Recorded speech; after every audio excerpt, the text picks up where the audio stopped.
It's a Wednesday morning in the break room. Rochester's Classic Rock 96.5 WCMF. How's it going, buddy? Pretty good, buddy. What's going on, female buddy? Doing good, buddy. 61 degrees right now. Going to get up into the low 80s. It is sun, and more sun today. Nice. In fact, we're not looking at any drizzles, it looks like, until Saturday, and we are in the 80s up until Sunday with a high of 76. Could hit 80 anyway. Who knows, buddy? Not bad. I heard a 5-day forecast, not the most reliable. Oh, really? It's what I read somewhere. Did not hear that. Let's start this morning with violence. Oh, great. Or at least the threat of violence. All right, who's threatening? All right, well, look, if you watch the news in town, Oh, right? yeah, a lot of violence. Well, not only a lot of violence involving teenagers, right? Now, I know this isn't violence, but we did talk at this point yesterday, about 4 teenagers who I think we witnessed steal a car. Yeah. And then who may or may not have almost plowed into you head on Yes. in that stolen car. Last night on 10 NBC, they ran a story that has a lot of people like, whoa. What happened? A study done by Monroe County, and this is countywide, found that 1 in 10 teenagers in Monroe County admit in the last month they have carried a weapon. So, teenagers? Teenagers. Yeah. 1 in 10, 10% of teenagers in Monroe County admit in the last month they have carried a weapon. Okay. And the story on 10 NBC then goes about interviewing a 15-year-old kid who was shot at 15, a kid who was shot at 15, talking about how it was nothing for people in his neighborhood to carry a gun. And you see the story and you go, oh, my God. Yeah. I mean, it's a very concerning number. Mm-hmm. But then, like, if you look at the study, Yeah. it doesn't say gun. This is weapon. Yes. Now, I understand. I mean, there are a lot of illegal guns. We've seen these stories and over you and do over again. assume, of reading the headline, that they're talking about guns. I think there's even a picture of a gun on the story. And the last line in the story is police recovered more than 6,000 illegal guns in the last 10 years in Rochester. So it's just gun. But the study doesn't say gun. Yeah. The study says weapon. Yeah. And I read it and I go, oh, I mean, it's still bad. It's still not good, right? Yeah, a lot of weapon. But then I started thinking. And I don't know what your guys' childhood experience was like. Kimmy, I'm sure yours is different than mine. What is a weapon?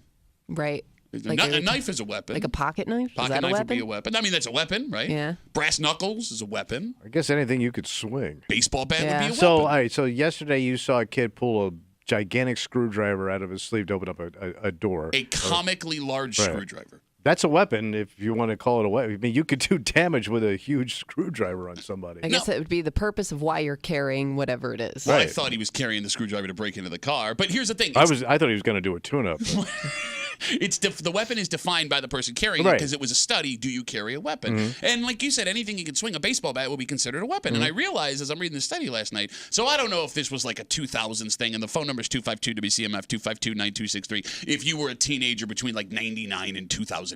Yeah. For some reason, all of my buddies carried baseball bats in their car at an arm's length. Really? And there was no reason to do that. Right. We were never in danger, but I think it was like there was like a badass feeling of like having a baseball bat. Yes, you're going to jump out of your car and take care of business. Exactly. So like I had this one buddy, his name was Andy. I'll never forget this, man. He was driving me back from Aquinas one night, and like we were lined up next to this person, and they wanted to like race. They're revving their engine. You know, it's very Lou Graham.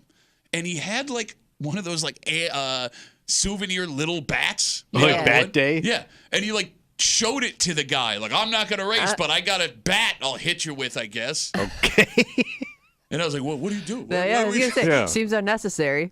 So then I got thinking further, and when I was on the road, and I don't know why I did this. It was probably a stupid thing to do. I had a butterfly knife that I would keep in my console. Right. And I remember I almost accidentally drove into Canada in Michigan. Yeah. And I was in the line, and I'm like, oh, my God, I got this butterfly knife. It's super illegal. I'm going to get arrested accidentally crossing the border. I got into the wrong lane, so I had to, like, get out. But I guess I was 1 in 10 teenagers in Monroe County carrying a weapon, and there was no reason for me to carry this weapon. It just felt...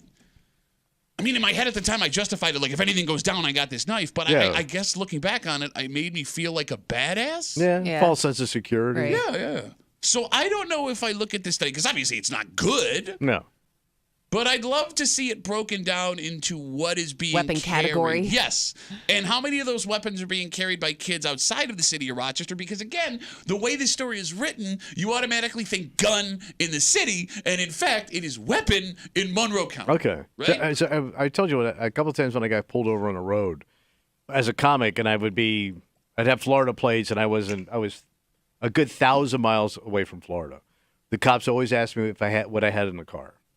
Now, I go, nothing. And they would go, they would look at you like, you got Florida. Because they thought they basically thought I was driving drugs somewhere. Sure, yeah. Because I got Florida plates, right? Yeah. So I'm in Oklahoma. I get pulled over. They pulled me over because I had Florida plates. The guy told me that. He goes, you got a gun in the car? And I go, no. So he goes and looks at my car. He comes back, and I'm sitting in his car with him. He's a state trooper from Oklahoma. He goes, I got to tell you something. If I were you, I'd have something on me out here. Oh. Wait, he's encouraging you to carry a weapon? Yes. So I go, but I said, if I had a gun on me, he goes, I'd have to arrest you. But you should have one anyway. But you should have one on you anyways, right? Like, well, thank you, sir. That's good to know. Wait, what? Yes, it was like the most baffling thing. Okay. 252 WCMF. And we're talking about this study that was run last night on 10 NBC. It was done by Monroe County, and it says 1 in 10 teenagers in Monroe County admit to carrying a weapon in the last month. This was done 24, a month ahead of time of the study. And the story talks all about guns, and like Kimmy said, there's a picture of a gun, and at the end, in this story, they talked to a kid who was shot, who admitted kids in his neighborhood carry guns all the time, and the last line of the study is, over the last 10 years, Monroe or Rochester police have recovered 6,000 legal guns, gun, but it's weapon, and it becomes what is a weapon. And again, it's not just the city of Rochester, it's 1 in 10 teens county-wide. So then I started thinking of someone who will remain nameless that we may or may not work with down the hall, who has an arsenal of... A keychain full of weapons. Okay, so are those weapons? But they're Oh, fuzzy. yeah. Well, no, only because she's into, like, pink, you know? Oh, okay. all Those right. weapons could do some damage. Well, yeah. So she's got... It's not a stun gun. What do you call that thing? Taser. Okay. I think it is. Yeah, whatever one's the legal one. But I think it also plays Taylor Swift while it's tasing you.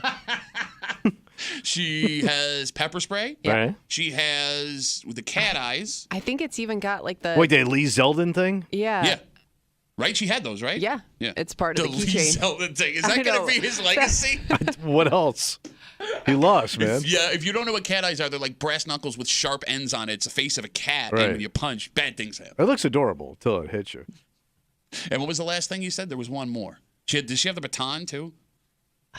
I think that might be it. I think that might be the Like extent the of it. collapsible, like, I stick? don't know if it has I don't know. I guess the point I'm getting at is all of those things she bought online and very easily. And those are all weapons for sure. Well, but I don't know. I mean, does that qualify as a Oh, weapon yeah. in this Yeah, study? you could defend Yeah. yourself. Okay, well, I think anything you could use to defend yourself would also be a weapon. Anything that would cause harm to another Yeah. human being be a weapon. 'Cause, like, especially the cat eye thing. yeah, you're right about that. I mean, it's a lot easier to get your hands on stuff like that now than it was when we were kids. Yeah. Because like the butterfly knife that I got, which was super You illegal, had to go find some flea market or something. I got it at one of the Domarita sales Oh, way yeah. back in the day. Oh, yeah, but that was quality stuff. Well, I got it next to the Velvet Scarface painting. And all those canes you could buy with the swords in them. I still want a cane sword. I would walk around with a cane sword. Look like that one guy from Boys to Men would if he messed with me. Sha! Right? Like, I mean, I guess if I'm a kid Yeah. that has access to Amazon, it's cool looking. Yeah. I don't know. Like, I'm obviously alarmed by this. Yeah. But I also remember being that age of just wanting to feel cool. So maybe it's always been about 10% That's what I'm trying to of figure the out. population. Of teens. Of teens, yeah. That's what I'm dying to know. Because like my brother went out, and I told you, one of my favorite stories of all time is my brother gets his first job. Yeah. And it's at Subway, and he gets his first paycheck, and he's going to spend it on adult stuff. So there was a Walmart around the corner from our house. He walks down there. He buys a display model flat screen television. First flat screen television a Duffy ever had, right? And for some reason, he bought a BB gun, a handgun. Sure. And he brings it home and he sets up the TV and it's on for like an hour and he's trying to get this BB gun to work and he can't. It's jammed. He can't figure it out. He's pulling the trigger and nothing's working and nothing's working. It goes off.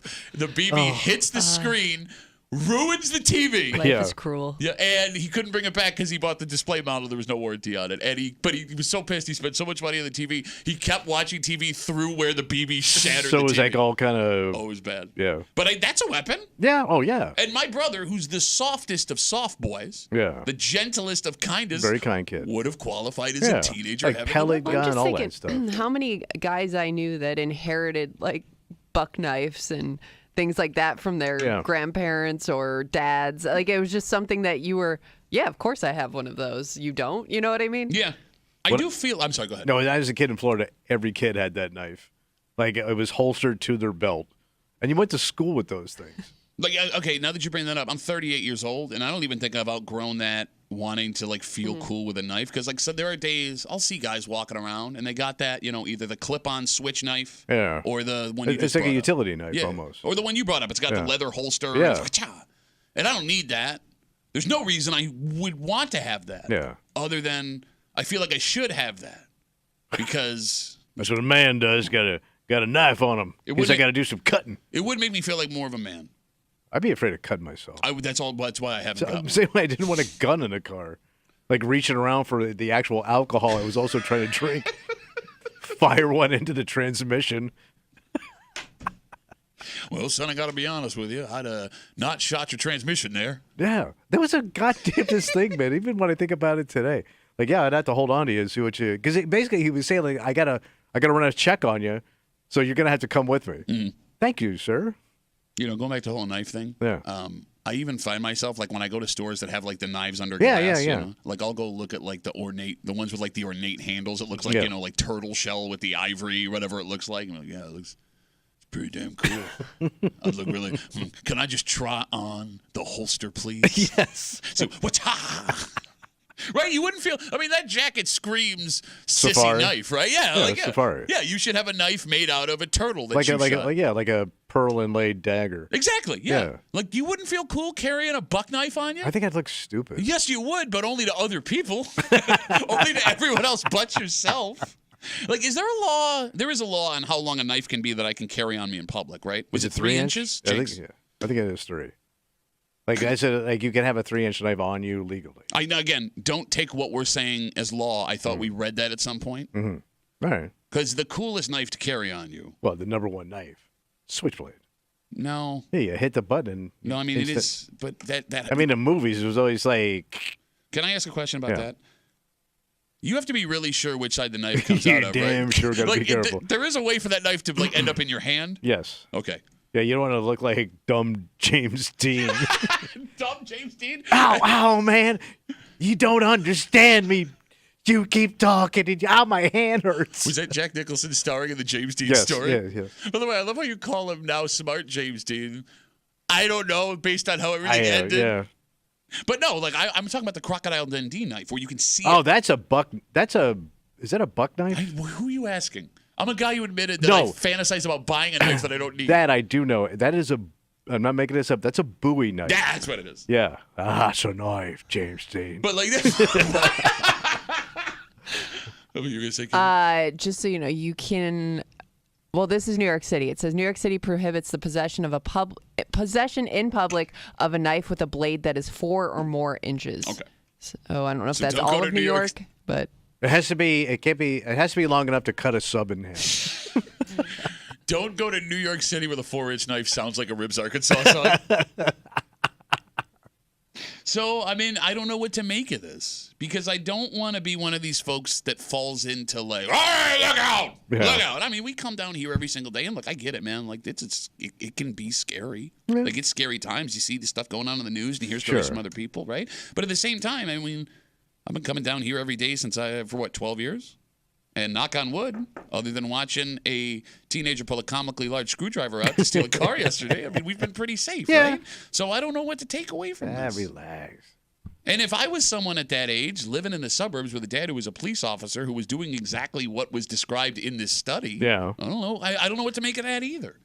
You know what I mean? Yeah, it sounds like you're safe. You're good. Yeah, 1 in 10 shots in case of carrying. I love, like you're not going to think about this at all. Like I've been thinking about this since I saw this study last night. Like, on this side, on that side. You hear this? Yeah, it's fine. I just, growing up in the South, there was like a lot of weapons around. Fair enough. I mean, they were like out. They weren't even like weapons. They were just useful. They were just things that they used. So for 6 months, I went to a school called Okeechobee High School. Okay. It's in the middle of nowhere by a lake. Okeechobee High is my favorite Porter Wagner song. The school mascot was a Brahmin bull. Okay. Okay. Fully packaged. Wait, your mascot had a penis? You could see the outline, right? He's drawing the penis if you're watching it. Yeah. So but kids would come to school and like pick up trucks and Jeeps. It was pretty redneck. and they had gun racks with guns because they would go hunting after school, or they just kept them in their cars. So you would drive around that town and see gun racks all over the place. Okay. I don't even think they were weapons. I just think that's just how they were. Well, I mean, it is a weapon. I mean, I wouldn't piss them off, cut your hair. We got a dynamite mascot with a penis kind of breaker for you this morning here on CMF. It's Wednesday. You know what that means. Oh, buddy, a little hate. That's right. Hate Mail of the Week coming at you. The federal government is actually doing something that a lot of people are excited about. Will help their lives immensely. Okay. Because we've all been in that situation where you got a bill due on Tuesday, Wednesday that you have to pay. Problem is, you ain't going to have the money till payday. Right. This solves that problem, despite the fact that Tommy thinks it's a terrible idea. Yep. There is someone who wrote us a letter who says, you're right, Tommy, it is a terrible idea. But it's not a terrible idea for the reason you think. Okay. If you were to allow people to get their money anytime they want, what keeps you from quitting their job? This makes no sense. No, it makes perfect sense. And she's on your side. Some lady hate coming at you. Just after 8 o'clock, Hate Mail of the Week here in the break room on CMF, plus a whole bunch more. But first, Tommy. Yeah. You can exercise all you want to try and keep yourself healthy. Yeah. Right? You can watch what you eat to ensure that you live longer. Gotta cut back. Yeah.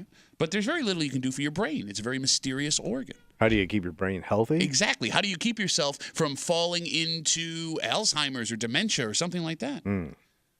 We got something here. A new study that is very promising. And it's bad news for you. All right. It's bad news for you. Me? It's bad news for you. We'll get into it next here in the break room on 96.5 WCMF.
Tommy, you've heard the term health is wealth. Oh, yeah. Right? Like the only way to ensure that you'll be functioning and living as long as you want to is to take care of yourself physically. But there are some things we still don't understand about the body. And there are people who take care of themselves their whole life only to be tragically stricken by something like this. What's that? Well, we have some good news. All right. There is a study that shows this specific thing will cut massive amounts of risk in developing this in old age. This is fantastic. Not for you, it's not. No, I'm in.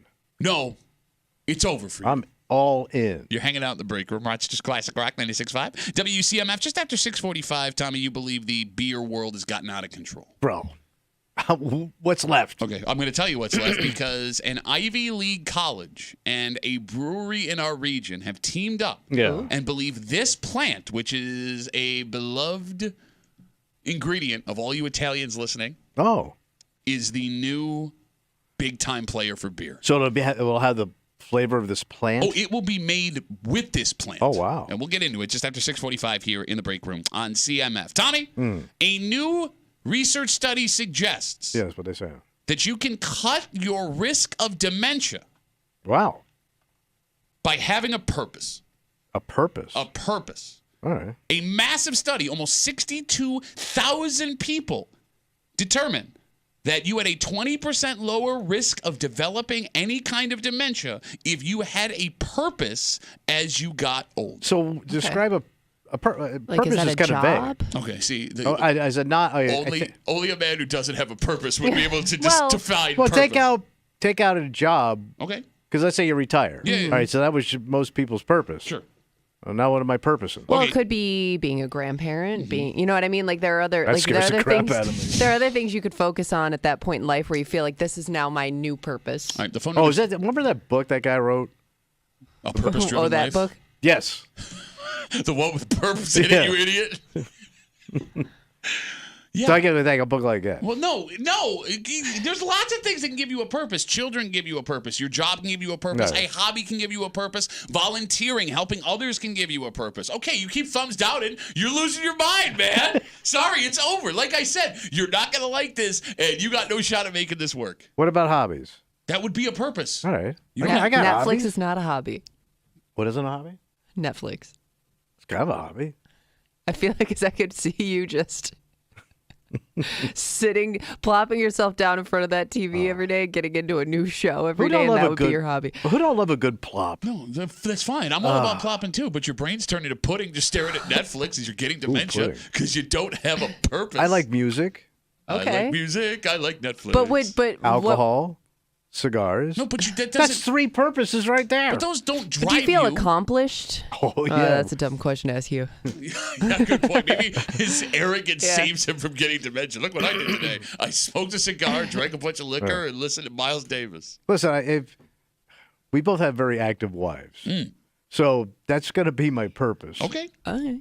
Like, you and I are going to end up doing whatever they want to do. Yeah, but it's not your purpose. It's her purpose. You're just along for the ride. I'll call that a purpose. Yeah, but no, you can't tell your brain Being this is. so you're saying like being your wife's assistant is giving you a purpose? Yes, but that kind of is a purpose. Keeps you busy. Man, Yeah. You are so effed. You're like desperately scrambling to come up with a purpose. Like there's a guy outside that's going to decide if you get dementia or not. Like it's not going to change anything if you don't actually have a purpose. You can't argue with your brain. I've heard, people, especially after they retire, say, fill in the blank keeps me young, whether it's, going to the gym or watching your grandkids or, just keeping up with something keeps you young. But I feel like that's the blank is what people struggle to find. Well, and that's just it. And the phone number is 252-WCMF, 252-9263. With this study done, 62,000 people, massive study that showed simply having a purpose could decrease your risk of dementia by 20%. If you don't have a purpose late in life, and when I say late in life, I mean like 40 and above. Well, when you hit your senior years, especially. Yeah, can you find one? Because, look, I think that most people's purpose for the majority of their life is raising children. Right, being a parent. Yes, my purpose right now is to raise my kids. But there's going to be a point where they're going to grow up and leave, done. right?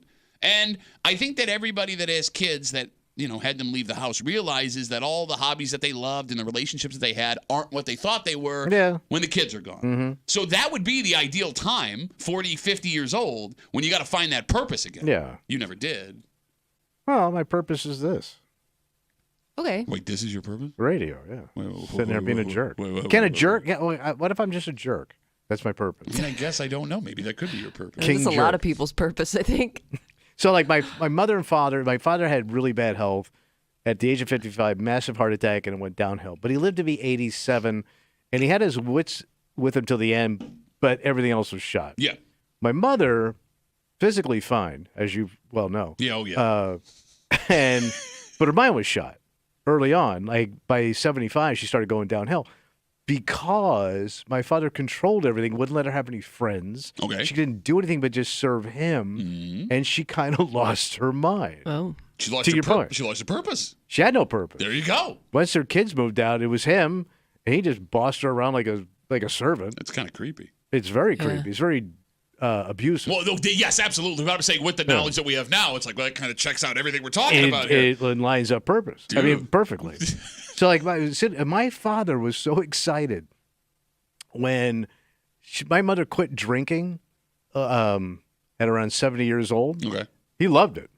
Why is that? Because he got somebody to take him around Designated places. driver, right? So he found out he joined the Elks Lodge because they had $1.25 Manhattans. So when they would go there, he would get smashed. Okay. And she was a teetotaler. You know, she'd drink coffee, right? So she also had dementia. So she would drive. He would give her the directions on how to get home. Just so he would have a Yeah. designated driver. But she couldn't legally drive. But they got by. Phone number is 252-WCMF. Kimmy? Yeah. What is your purpose? I don't know. Wait, that's not good. I don't know yet. I feel like Wait, hold on. Yet? well, I feel like that could be something you discover a little bit later in life. Like right now, my job is my focus. Okay. You know well, what I mean? that's your focus. Is it your purpose? Do you Well, live but for your job? I guess I haven't really thought about it. So I guess I haven't really explored other opportunities to find a purpose. The man in the back of the Question? room? Thank you. Yes. Thank you. Okay. What? Yeah. No, I don't mean this to sound mean. I'm asking sincerely. But No, I'm just. What age do you think, like, well, I thought like we're talking like, once you stop work and you realize you're not doing Well, something every day. I was just throwing that out there. Right? Yeah, Because, but I like, guess, well, that's what I was thinking in my head. Like, Okay. that's when you're really forced to find a purpose because you have no distractions anymore, What right? is your purpose right now? I guess it would be work. Oh my God, you guys are so in trouble. Well, I bet Based on But what? this I'm is basing Fucked up, what but she's married. Sure, but she. I mean, But like, you know what, if we're I- gonna talk traditional. Like, she's not like she doesn't live for her husband's health. right, and, but every day, like, this is my focus, right? Okay, Like, all right. this is what I spend my energy doing. Okay. I don't really have time to find another purpose, Well, or like, I guess I'm not interested right now in finding another purpose. All right, so I guess it then comes down to defining what a purpose is, right? Yeah. Because when I hear the word purpose, I think getting up and doing everything you do in that day for that thing. Where, Kimmy, you see purpose as something that just distracts you from the rest of life. Well, but I mean, I wake up and this is what I'm putting my energy into. Okay. So I you don't know. So you think the purpose is the point of your whole day? Yes. Like if I was going to be a painter and I would spend all my day thinking about painting Yeah. and art and Yes. studying art. I ain't doing any of that But I think crap, it man. would be tough to put art. to focus on something else that much when you are working a job every day. Okay, let me put it like Yeah, this. like who? I don't know how many people, when they get home at 5, 6 o'clock at night, have energy to put to another purpose. All right, you let me- know, let me put it this especially way. if you Yeah. have kids. Well, so with the job and everything, right? Like with my purpose being raising my Your children. kids, yeah. That is my entire purpose. I come to my job, and don't get me wrong, my job is awesome. I love my job. But I come to my job to make money to give my kids the things that they want and need, right? Yeah. Like that is my purpose. And if I didn't have this job and I had a job that I hated, I would still go to that job every day, even though I hated it, because my purpose is to make sure that my kids have what they want and need, right? Right. And you bring up like the painting or and name any other hobby, right? There are people that are so passionate about what they do, whether it's volunteering, whether it's growing gardens, whether it's painting, that they go to their job to make money or they take days off so they can go participate in these things they love. For example, Marty, who does traffic, right? Yeah. She's great.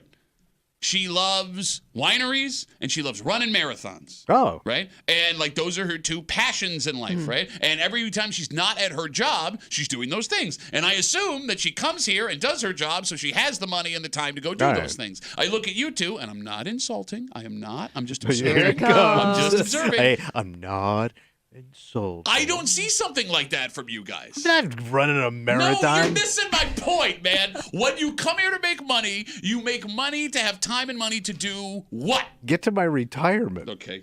My focus right now is saving enough money to retire, and it's not going well. No, what do you mean, I man? only got a 30-year behind start. I mean, we take our dogs on walks. Okay. Does that Yeah. count? All right, no, I'm No, not. it's not a marathon, but I that's wait my to- exercise. I get my purpose when my wife tells me what the purpose is today. So then you don't have a purpose. You Oh, have it's her purpose. Okay. That's why you get married. Okay. So so when you retire Yeah. and your kids are gone, Sure. and let's say you're wealthy, so you'd be like, you Says man in safari jacket. give me your money, I'll burn mine. You have a free house. Barely. What is a barely free house? I have no Barely. I have no freedom. So, all right, so let's I'm say not you're free in my free house. all right, so let's say you retire at 50. Yeah. Which you should be able to do. I don't. Okay. You can't. Oh, for God's Shut sake. up. You're such I like an these idiot. guys. They've got it by the balls on a downhill drag. Oh, I could sorry. never retire. Hey, no, let's listen to Mr. Man who lives in the most wealthy suburb in Rochester tell me Small how house. kept Small I owe. Small house. Small house. My Small man. house. Shut up, but go on, please. Dinky ass drive. Please. Dinky has private drive.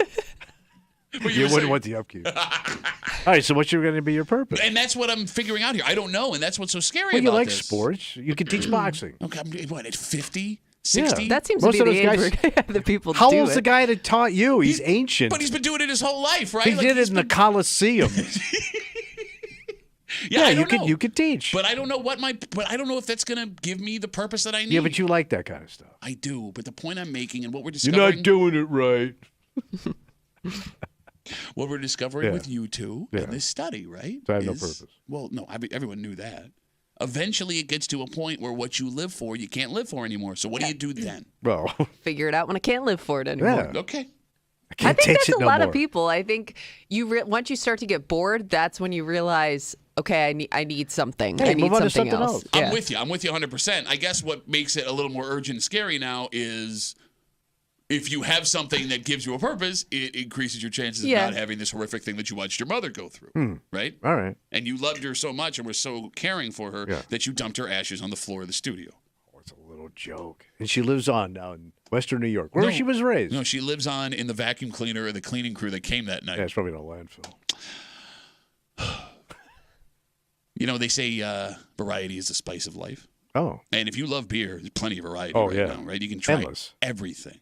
But there is an Ivy League college and a brewery in our region that have teamed up and believe that this plant, which is in a lot of backyards just by accident Yeah. here in the greater Rochester area. Wait, it's like that's called a weed. I don't know. This might be a weed, actually. Yeah. This could be the future of alcohol in New York State. Wow. And we'll get into it next here in the break room on 96.5 WCMF.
They say variety is the spice of life. Ooh, you should write that down. And when it comes to alcohol, Rochester has a ton of variety. Oh, yeah. You think beer has gotten too crazy? Come on, man. It's too. You've grabbed every flavor and put it in a can. No, they haven't, because there is a new way to make beer that has this New York brewer and an Ivy League college convinced this could not only be the next big thing, but the future of beer in our town. So it could change beer. That's what they're saying. All right, what they got? You hanging out in the break room, Rochester's Classic Rock 96.5. WCMF, we got your chance at $100,000. $100,000. That's right. Download the free Odyssey app, log in, listen to CMF on the app for 1 hour each weekday to get your daily entry for a chance at your share of $100,000 in this national contest. Good luck. Just after 7 o'clock this morning. Buckle the F up. What happened? The story is very scary. It involves a man being shot with the intention of him being murdered. He did something to try and help a woman who was in a relationship with a man who did not like that. And there is a hitman involved. All of these things. I will explain the whole story. It happened out in Ontario County. Country hitman? I guess. All right. But the best part of this story may be the nickname of the man who is in trouble for all this. All right. We'll get to it. Just after you see the story, Kimmy? Yes, yes, I did. Now that you say this, So this is the like a nickname of the hitman. yes. No, a nickname of the man. The who, man in again, there's so many twists and turns. I'll explain everything just after 7 o'clock here. I want to know how you got a nickname like that. Samesies. We'll get to it just after 7 here in the break room on CMF. Kimmy, what is the weirdest beer that you've tried in like the last couple of months, you think? There was one that was like, it had like a mint flavor to it. Okay. It was a little strange. Okay. Not terrible, but I couldn't drink a lot of it. So, like, Tommy, you walk in any bar now, they will have something new and unique that you've probably never seen before. Like my wife brought home that Jenny Black Cherry Vanilla the other day. That's too sweet. Super unique. Yeah. But there is a plant that we know well here in Rochester that could be the next big thing in beer. What you got? Go ahead. What were you going to say? No, I think I've seen this, but not in a beer. What is it? Basil? No. Oh, okay. Basil's for amateurs. We're talking rhubarb, baby. Rhubarb beer? Rhubarb. Researchers at Cornell University have teamed up with Prison City Brewing in Auburn to help discover new ingredients to brew into beers. And rhubarb seems to be a massive hit. So this Iron City, or excuse me, Prison City, my apologies.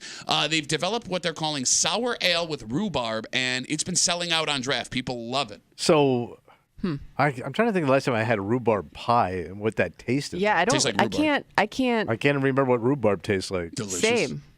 Because raw I've had rhubarb it, is horrible. I was gonna say I've had it in worst. things, but I don't know like what the standard like taste for rhubarb should be. No, same teas, because every time I have rhubarb, it's like with strawberries. Yeah, I mean it's like Right. with that. So I'm gonna taste the rhubarb in this beer, I guess that's and what, people love it. Well, look, Cornell, the Ivy League college. Oh yeah, the top up there. They've been working to see what kinds of the 50 different rhubarbs that There's they've 50 grown. rhubarbs? There's 50 different rhubarbs, apparently. What would taste good in a can in your hand. And apparently they think they found at least a couple of them that's going to make beer delicious. So to answer your question, I don't know what rhubarb tastes like. Right? But apparently it tastes good in a sour beer. Okay. So, and it's a hit. That's what they're saying. All right. You guys in on rhubarb beer? Oh, he touches it. I'm getting so pissed off when I go out and ask for a beer now. Why? Why? Because they ain't got no beer. No, what do you mean? They just have a bigger variety. No, they don't. They never have what you want. They don't. So some of these jackass joints, they only carry like a brewery that only brews their own beer. No, but it's like a restaurant. And they got like 7 beers I had never heard of. And I go, you got this? They go, no. I go, give me something close. It's never close. They always have a lager. Somebody always has a lager. What are you talking about? It ain't the lager that I remember. Shut up, Can man. I just get a Miller High Life? Champagne of beer? It is a champagne of beer. I can't. You don't even order beer all that often, do you? If I go to lunch, I like a beer. Okay. If I go to lunch, I just want to make a scene, so I will order beer when I see beer that I don't I like that Guinness or that Stella. Nice beers. Yeah, Not too pricey. Okay. Nice. No, they ain't got that. Okay. Ain't got no more. There is so much rhubarb around here. Is there? Rochester has a ton of rhubarb. My dad had it by accident at our house in our growing backyard. it, you're saying? Yeah. Doesn't rhubarb grow like just out of nowhere in Rochester all over the place? I thought rhubarb was pretty common. I didn't know we were a big rhubarb area. I didn't either. I also thought, are Italians into cooking the rhubarb? Probably. I don't What's think like it might. what's a main thing you'd make with rhubarb? I Like just thought pie. Yeah, rhubarb pie. Yeah, find out if there's other stuff other than Like, rhubarb is there pie. an Italian? Is it like rhubarb ravioli? Well, you guys cook like dandelions and stuff. So the gardoons. Yeah. That's like that's a weed. Yeah. And you love to give it like whimsical names, but it's a dandelion. So my second father-in-law, Big Tony, when he would come to my house in Webster, we had that backyard. He would always come with a paper bag, and he would go into the woods in those zip-up Italian shoes, dress shoes, and he'd have on like the white beater and his dress pants. And he would disappear into the woods. He would come back with a whole bag of that, put it in the trunk of his pearl white Eldorado. And then when he'd take it home with him that night. You don't get more Italian than that. You ain't wrong. Do you fry them? How do you eat them? I think they fried them up. Okay. It seems like it's really mostly used in baked goods and sweets just because it pairs well with like fruits and stuff. Yeah, 'cause it's So maybe super they put them bitter. in Italian pastries. Okay, I don't know. Yeah, I they don't love know. their pastries. Well, the bottom line is this, right? Between this Prison City Brewing in Auburn and Cornell, the Ivy League university, they think that rhubarb is the next big thing in beer, and they're excited because it's a very easy thing to grow right. and it's sustainable. So we're past the point of something being too crazy to be put in a beer. Obviously. Right? Like, Kimmy, it feels like a place like Three Heads could make anything they wanted, and folks that walked in would at least try Oh what yeah, I they think made, people are. right? Yeah, I you think all it's- embrace. Even if you're skeptical, you still want to taste it. And I think you're also willing to give the benefit of the doubt to these breweries because most of the time they nail what they're trying, right? The most interesting. I'm sorry, go ahead, Kimmy. No, I was going to say, well, yeah, I mean, they want you to like it. You know what I mean? They're going to try to make it as tasty as they can. Well, like, here's the thing. Like, when I go to Three Heads, right, they always have something new and unique. Yes. And, like, the guys there, really great guys, like, you should try this. And I will insult them to their faces. I will tell them that they're stupid and this is a dumb idea and no, I don't want to try it. And then they'll convince me to try it. And I've never tried anything where I was like, gah! Like, some of it's like, just not for me. Right, But most of the right. time, it's like, oh, this is actually But delicious. that's a big nut to hang out there because like they're going to invest a bunch of money in brewing this thing, and let's say it tanks. So they must have some guys that they trust that they make a small batch of this and go outside of beer nerds. Go, what do you think? Oh, I don't know. Those guys It don't look seems like they have a like lot of they- friends, though. Have you seen their beards and their T-shirts? Yeah, I think it's just us. Yeah. It seems like they'll like brew it once, kind of figure out everybody's reaction to it, and if it's wildly popular, then obviously they make more. But I don't think that they, mass produce it without really testing it first. I mean, that would make sense. Yeah. You're like, hey, I just tried to try it out. I put in a bunch of cans. Nobody's tried it yet. You're the first one. I think what might be the most interesting part of this story, again, Cornell and Prison City Brewing in Auburn teamed up to try and find new plans to put in a beer, and they think rhubarb is the one. They made a sour rhubarb beer, which they can't keep on draft. It keeps selling out. Ivy League schools are working to find the best way to use strange plants to make a new kind of beer? Well, they got that big agriculture section there, Well, right? I assumed that was to like grow like tomatoes that wouldn't die. Yeah. You know what I'm saying? Yeah, I it's like didn't- farm technology. Yeah, I didn't know that Cornell was like into brewing alcohol. Yeah. Did you guys know A this? lot. I think a lot of colleges. I think didn't RIT just start a whole?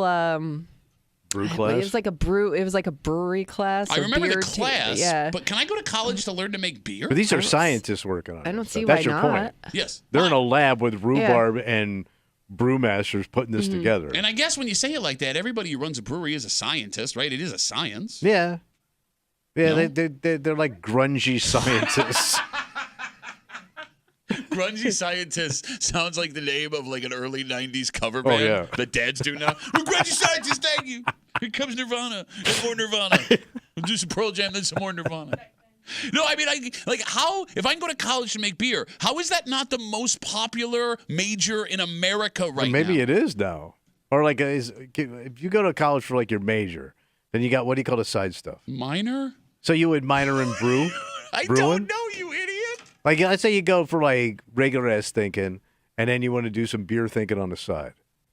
Right? I mean, they already have it for wine, I believe. So I can go to become, well, I thought like you became, so a wine expert. Well, making wine is not a sommelier. Can you go to college for making wine? like the process of running a vineyard, basically. Yeah.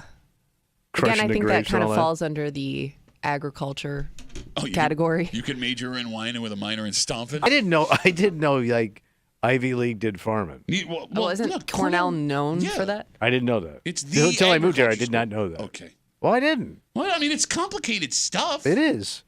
But I thought Ivy League was too snooty. Well, they are Ivy League, man. It's the snootiest school you can go I to. don't know. I've never been in an Ivy League camp. Well, that's not true. I've never hung out. Well, no, that's not true either. I mean, I've seen them. I've walked through one. No, they wouldn't let you on an Ivy League campus. Oh, I snuck in there, buddy. The only reason I got into Penn is because my wife went there. I didn't know Penn was an Ivy League school. How about we do a thing called Things I Do Know? That would probably be quicker than the entire discussion we've had. I always thought it was like Yale, Harvard, Brown. Penn, Princeton. There are Cornell. a lot, actually. All right. Kimmy's on. There's a lot of them. It's not even a big deal. Well, no, I'm West just- Virginia. No, I'm just saying. That's Mountain Ivy. They call it the Ivy League of West Virginia. Huh? Wasn't there talk a little while ago of making like SUNY Geneseo like an Ivy League school, or was that just like a rumor? Every college, this was the most frustrating thing when I was supposed to be in college and all my friends were in college. Like 7 or 8 different of my friends were like, yeah, they're actually talking about admitting our school into the Ivy SUNY. League. Like, yeah, well, one was Geneseo, Right. one was Canisius in Buffalo. Oh, really? Yeah, we're like a really good school. They're like thinking about admitting us into the Ivy League, which isn't even really a thing. It's just like a I have term no idea. that they use. Yes. It's like a blanket. Yeah. Smart ass blanket. So the bottom line is this. What's up? Rhubarb tastes good in beers, according to an Ivy League school. So if you like to, if you want to believe the snooty asses you put in farm kids, Yeah. go try yourself some Yeah. rhubarb Go beer. down to, is it Prison City? Prison City in Auburn. I think it's right on the way into town. Yeah, you can. It's near the prison. Yeah. Let's take a break. Speaking of prison, this man's going to prison potentially for the rest of his life. That bad, huh? Oh, it don't get much worse than this. I mean, Yeah. thank God his victim is still alive today. Oh, geez. But he took 2 runs at it. Really? One personally, one through another channel. All right. At least so he thought. And this story is going to take some twists and some turns. It's coming out of Ontario County. You said hitman. Oh, yeah. There's a hitman involved. There's guns involved. There's a Well, woman. you got to have a gun involved. There's a woman involved. Always is. But it's not. brother. It doesn't seem like it's romantic. How's that? I'm going to explain everything, man. But the best part of this story, and I'm Yeah. telling you, the best part of this story All right. is the nickname that this man who is in serious trouble has. I can't wait to hear it. Buckle up. All right. We'll get into it next here in the break room on 96.5 WCMF.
Some folks believe you should mind your own business at all times. You should always do that. This story would back up that belief. But twists and turns we're going to get in this news story that hit yesterday. It's going to get nuts, I promise. All right.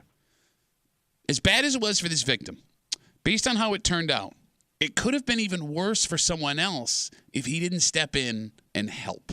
Okay, all right. You're hanging out in the break room. Rochester's Classic Rock 96.5, WCMF, just after 7:30. Tommy, you know that, at least you believe, most people are not smart when it comes to their money. No. Right? We cry Country's poor. broke. We cry poor, and then we go spend our money on super expensive stuff. Don't we have like the highest credit card debt ever? Okay, like I hate when you do this because you make a statement that people are going to be like, yeah, and you have nothing to back that up. I think we're like $1 trillion in the hole. Yeah, but of course it would be. No, that was your mom. You're right. I don't think. I got to look at the research, man. What we've been doing lately is finally taking down the man. All right. It's something that you would not expect. Okay. We'll get into it just after 7:30 here in the break room on CMF. Okay. This story comes to us from Ontario County. All right. And it starts all the way back in January of 2023. Police were called after a man was shot. Oh, my God. The good news. The good news. Thank you. The man survived, and police started an investigation into the crime. All right. They say they discovered this man was shot by his neighbor, and police believe the reason his neighbor shot him was that this victim tried to help out the shooter's girlfriend. So he was like stepping in. We don't know what he was trying to do to help Okay. her. All right. But it says in the story he tried to help her. All right. And that enraged the shooter enough where a gun was an option for him. The shooter, 33-year-old Jerry Lovett, was arrested. Right. Yeah, okay. Jerry Lovett also has a nickname. Jerry Lovett. Jerry Lovett has a nickname. All right, what's his? You're not going to guess. No, you're not. 33-year-old Jerry Lovett, the shooter of his neighbor, is also known as Coochie LaFlame. Coochie LaFlame. Coochie LaFlame. I gotta know how that. Put a pin in it. No, we're not getting there yet. I got an idea. Okay, we're not making this up. Coochie LaFlame. It is in the story on 13WM. It is in print. It is in print. His nickname is Coochie LaFlame. Oh, so he's French. Okay, Kimmy, your question was?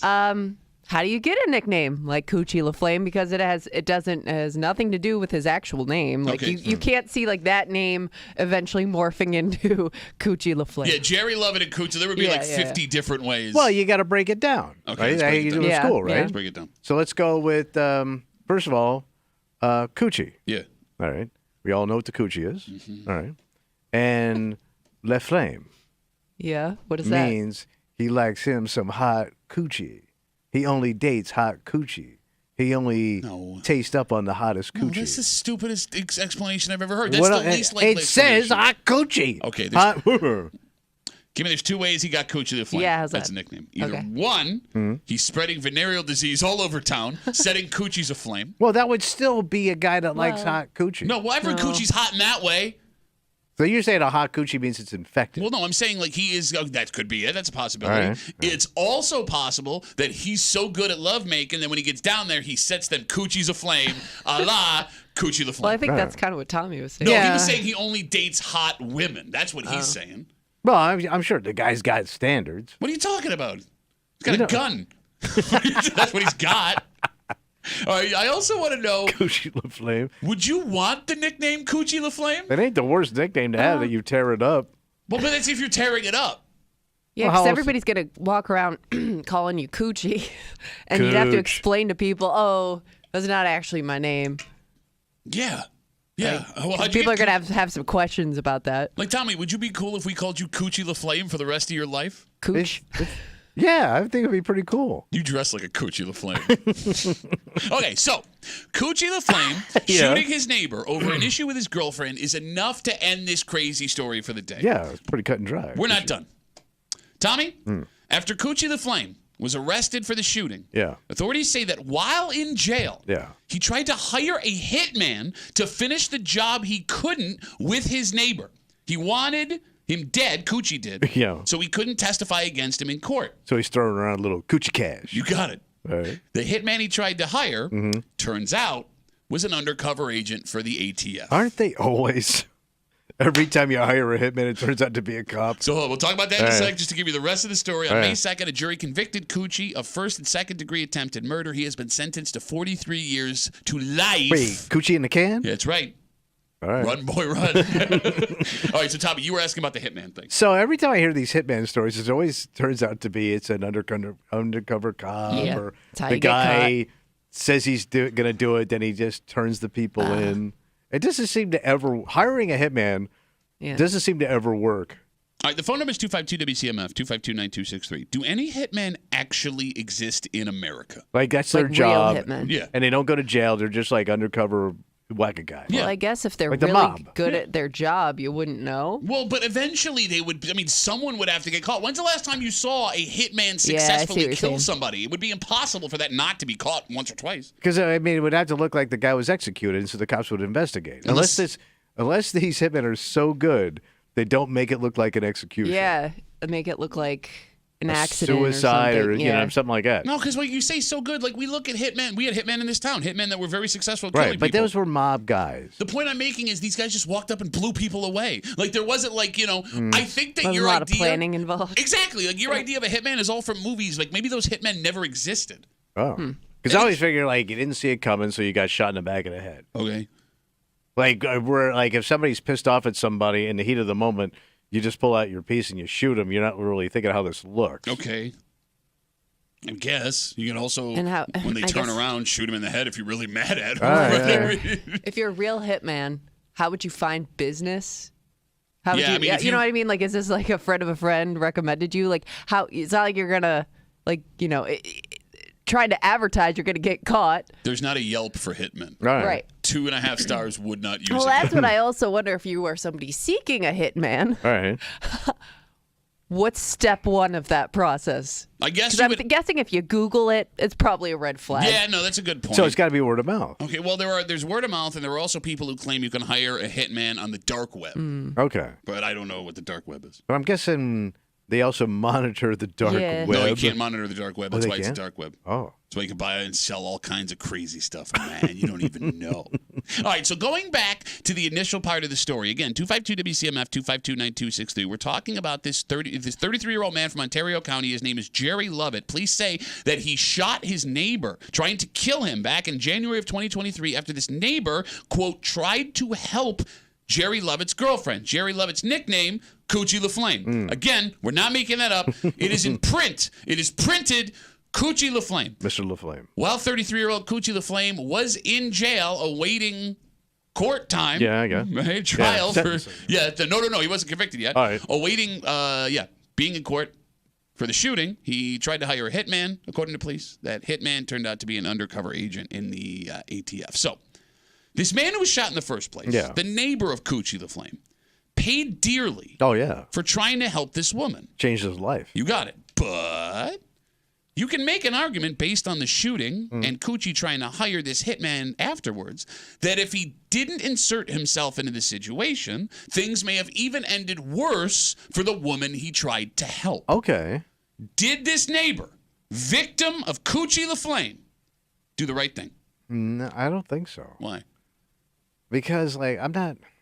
I mean, so you're making that he took the bullet that the woman may have. I mean, look, it's possible. Yeah. I mean, it seems like it's a hell of a price to pay for a goddamn neighbor. Okay, no, I agree Because with you the guy there. could be dead, or he could have been disabled for life. He could have been dead twice, and we don't know what kind of shape he's in. He could be disabled. Right. So no, it ain't worth it. Oh, it's a pretty heroic thing. You call the cops. That's all you gotta do is call the cops. Yeah, but I mean, maybe there's a They put out situation a here. hot Gucci alert. You may have been you may have been forced to make a decision, quickly. And this woman may be a situation where she's so intimidated or scared when the cops show up that all of a sudden the story changes. There's nothing that they can do about it. Okay. So you're asking me, do I think he did the right thing? Yes, that's what I'm asking. No. Okay. Kimmy, thoughts? I mean, it wasn't the safest thing, But I would argue it's a noble thing. But let's talk about safe, right? Because there's no way this neighbor would have known how dangerous True, Coochie that's LaFlame also was. true. I guess you don't really know what you're getting yourself into right away. No one would expect someone this dangerous with that ridiculous a nickname to live right next door to them. And if this neighbor knew, you're right, he probably would have involved the authorities before he tried to handle the situation himself, right? Like, I think it's fair to ask, Tommy, if this man had a crystal ball before the whole thing started and the ball was like, hey, guess what's going to happen to you if you help this woman, maybe he wouldn't have agreed to do it in the first place, right? Yeah. But you can't say he didn't do the right thing in the moment. It sounds like he just escalated the situation. Because the guy pulled out a gun and fired it. Maybe that would have never happened. Okay. Maybe he would have maybe something bad would have happened, but not to that extent.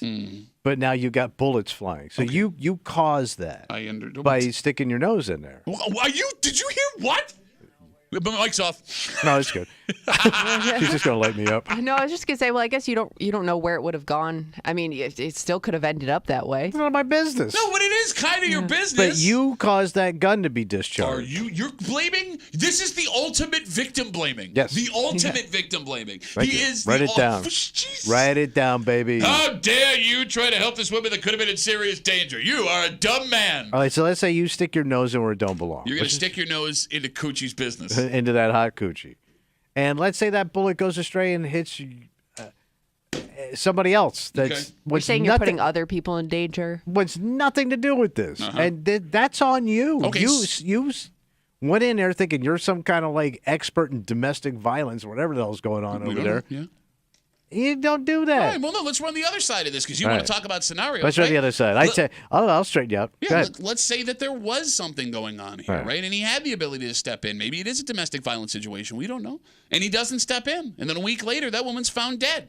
You'd have that guilt on your shoulders. No, defend that. That's not... Sticking your nose in, he says, pointing at me, sticking your nose in. Well, what can you do? Things happen. It does happen. Things happen there, but it don't happen over here. Sticking your nose in. Unfortunately, there's nothing we can do. God, no, there is something he could do, and he did it. I mean, look, he paid for it. And if he understood how dangerous this man was, right, and said, maybe I don't want to do this, if he knew what the end was going to be, I can't say I'd blame the guy. But you think he's a hero? I mean, yes, I think he is a hero, depending on what the situation was. Well, hold on. Brave is an interesting... Okay, but to your point, you don't really know what you're walking into. Exactly, right? Brave but you is still doing chose something... to try to, I don't know, keep the peace, I guess. I guess what we don't know the extent of what he knew how dangerous his neighbor was, right? Because the definition of bravery is doing something despite the fear that you have, right? Yeah. If you're ignorant, it's not really bravery. It doesn't mean he didn't do a great thing. Yeah. All right. I don't know. All right. Going back to the story. Go ahead. When it comes to how dangerous this neighbor was, it's possible he didn't even know his neighbor had the nickname of Coochie LaFlame. Yeah. Now, let me ask you this question. It's probably not on the mailbox. Yeah, did he if you the ever little flames. like do you I wonder if Coochie LaFlame introduces himself as Coochie LaFlame. Why wouldn't you? Well, because I don't know what Coochie LaFlame means, man. Well, I think we kind of figured it out. No, we didn't. We have no idea. I think we're close. We have 3 options, and all of them are different options. But they're all around the Coochie. Well, yeah, because the name is Coochie. Yeah. Coochie LaFlame. I think it probably gets to go by Cooch. Yeah. But then why would you have the whole Coochie? Why would you give someone an entire nickname and then shorten it? Well, you do it all the time. You call Mike Danger Dange. Well, I'm cool. True. So why wouldn't you call that guy Cooch? If Danger's name was Coochie LaFlame, you say Coochie LaFlame I wouldn't. every time. I don't. No, I'm not gonna. It would get shortened. I mean, I'm not gonna use his whole baptismal name. Well, you think we'd make the Coochie smaller, Kimmy? Tighter Cooch? Yeah. Nothing wrong with that. If I knew nothing, or excuse me, if you knew nothing about a man, Kimmy, other than he had the nickname Coochie LaFlame, would you think that was a dangerous man? No, I would think like that's a guy who doesn't take himself too seriously. Right? Yeah. I mean, like in the context of the story, the not an intimidating name. No, but in the context of the story, it sounds scary. But now, without it, right? Yeah. You know what I mean? Yeah, it's just a gag name. I do want to know what ended up happening with this woman, because like, do you have to keep in touch with the man who took a bullet for you? That would be nice. Does the man want to keep in touch with a woman that he took a bullet for? Right? I mean, I wouldn't blame. Let's say this guy was like, he's so traumatized by everything, he doesn't want to have anything to do with this woman afterwards. I would understand that. If this woman is so traumatized by what she saw, she doesn't want to involve herself with anything like that. I would understand that. And what's she gonna? I mean, let's say what's she gonna do for you anyway? Well, what do you mean do? I'm not saying like she's gonna do something for you. Yeah. But you're kind of forever tied with this situation. Yeah. But to your point, I'd rather just walk away than be reminded of like the worst day of my neighborhood life. But there was something that drew this man into the situation where he felt she needed help, right? True. I mean, he seems like an empathetic person just based on the few details we have. But he may have a different opinion now that he's got a bullet in him. Yeah, that's a good point. Well, and we also don't know. I mean, the way the point Tommy brought up earlier, like she could also believe like he brought this upon himself. Like I would hope she doesn't think that, but it's possible that she feels like, well, if he didn't come over, this wouldn't have been a situation. Okay, also a thing. Yeah, you're right. I mean, when it comes to situations like this, again, with the few details we have, nothing's ever really cut and dry. Right. No. So mind your business. No, okay. Call the police. Let them deal. Let the professionals that train I hear you. to do this. Oh, I'm sorry. Is it Coward Hour here in the break room? It's on always CMF? Coward Hour. Welcome to Coward Hour. We're hiding from you here on CMF with a known hider. All right, let's take a break. This story is going to shock you, Tommy. Shock. But in a good way. Okay. Because we've done enough stories about the way we all spend money as people, right? And we're guilty of this just like everybody else. To know that there is being smart with your money, and then there is being how everyone is with their money. But some major corporations in America are taking a hit. Oh. Because it seems finally we all as a society decided to do this. Oh. And it's groundbreaking, Tommy. Okay. We'll get into it. Tell you what it is next here in the break room on 96.5 WCMF.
They say you can't fight the man. No, you can't. But we are figuring out a way.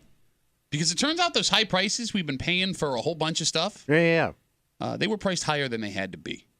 And we're finally doing something that we collectively as a country are not great at. What's that? We're spending money the right way. Good. You're hanging out in the break room, Rochester's Classic Rock 96.5, WCMF. Speaking of spending money, we got your chance at your share of $100,000. $100,000.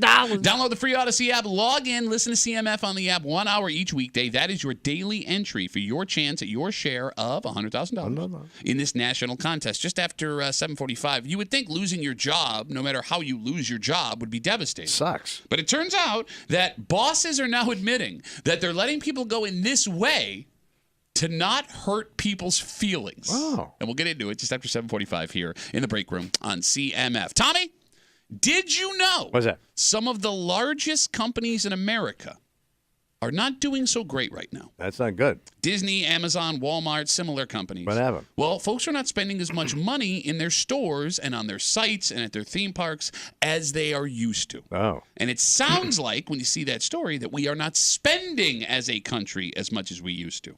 Yeah. But it turns out that's wrong. Oh. We are still buying as much as we did in the past. So where are they buying? Other places, specifically discount retailers. Think Aldi's, Price Right, Marshalls. All the places we got around here. You got it. Places like that. Gone are the days where people are just spending money without looking at the price tag. Here now are the days where it seems we are more conscious about getting deals at different places. So are like luxury brands tanking then? So Because people want the cheaper stuff? That's a good question. I don't have the numbers on that, but I would assume if these retailers are hurting, those other places would be also. Although you do have a small segment of the population that has a ton of money. Right. But they always got money. Okay.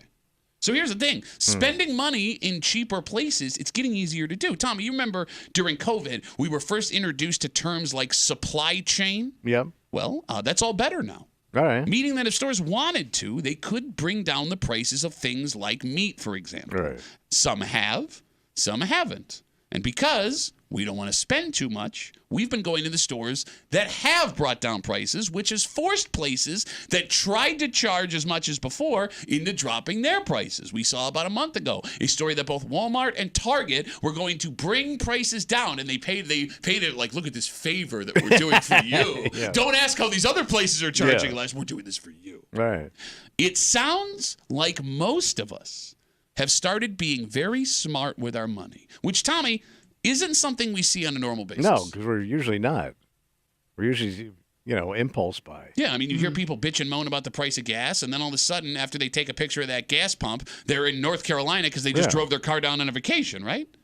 252-WCMF, 252-9263. How much has your shopping changed? And as things start to get back to normal, as the prices start to come down at these other places, are you going to stick with what you've been doing? I'm asking the wrong guy. Because I think He never changed.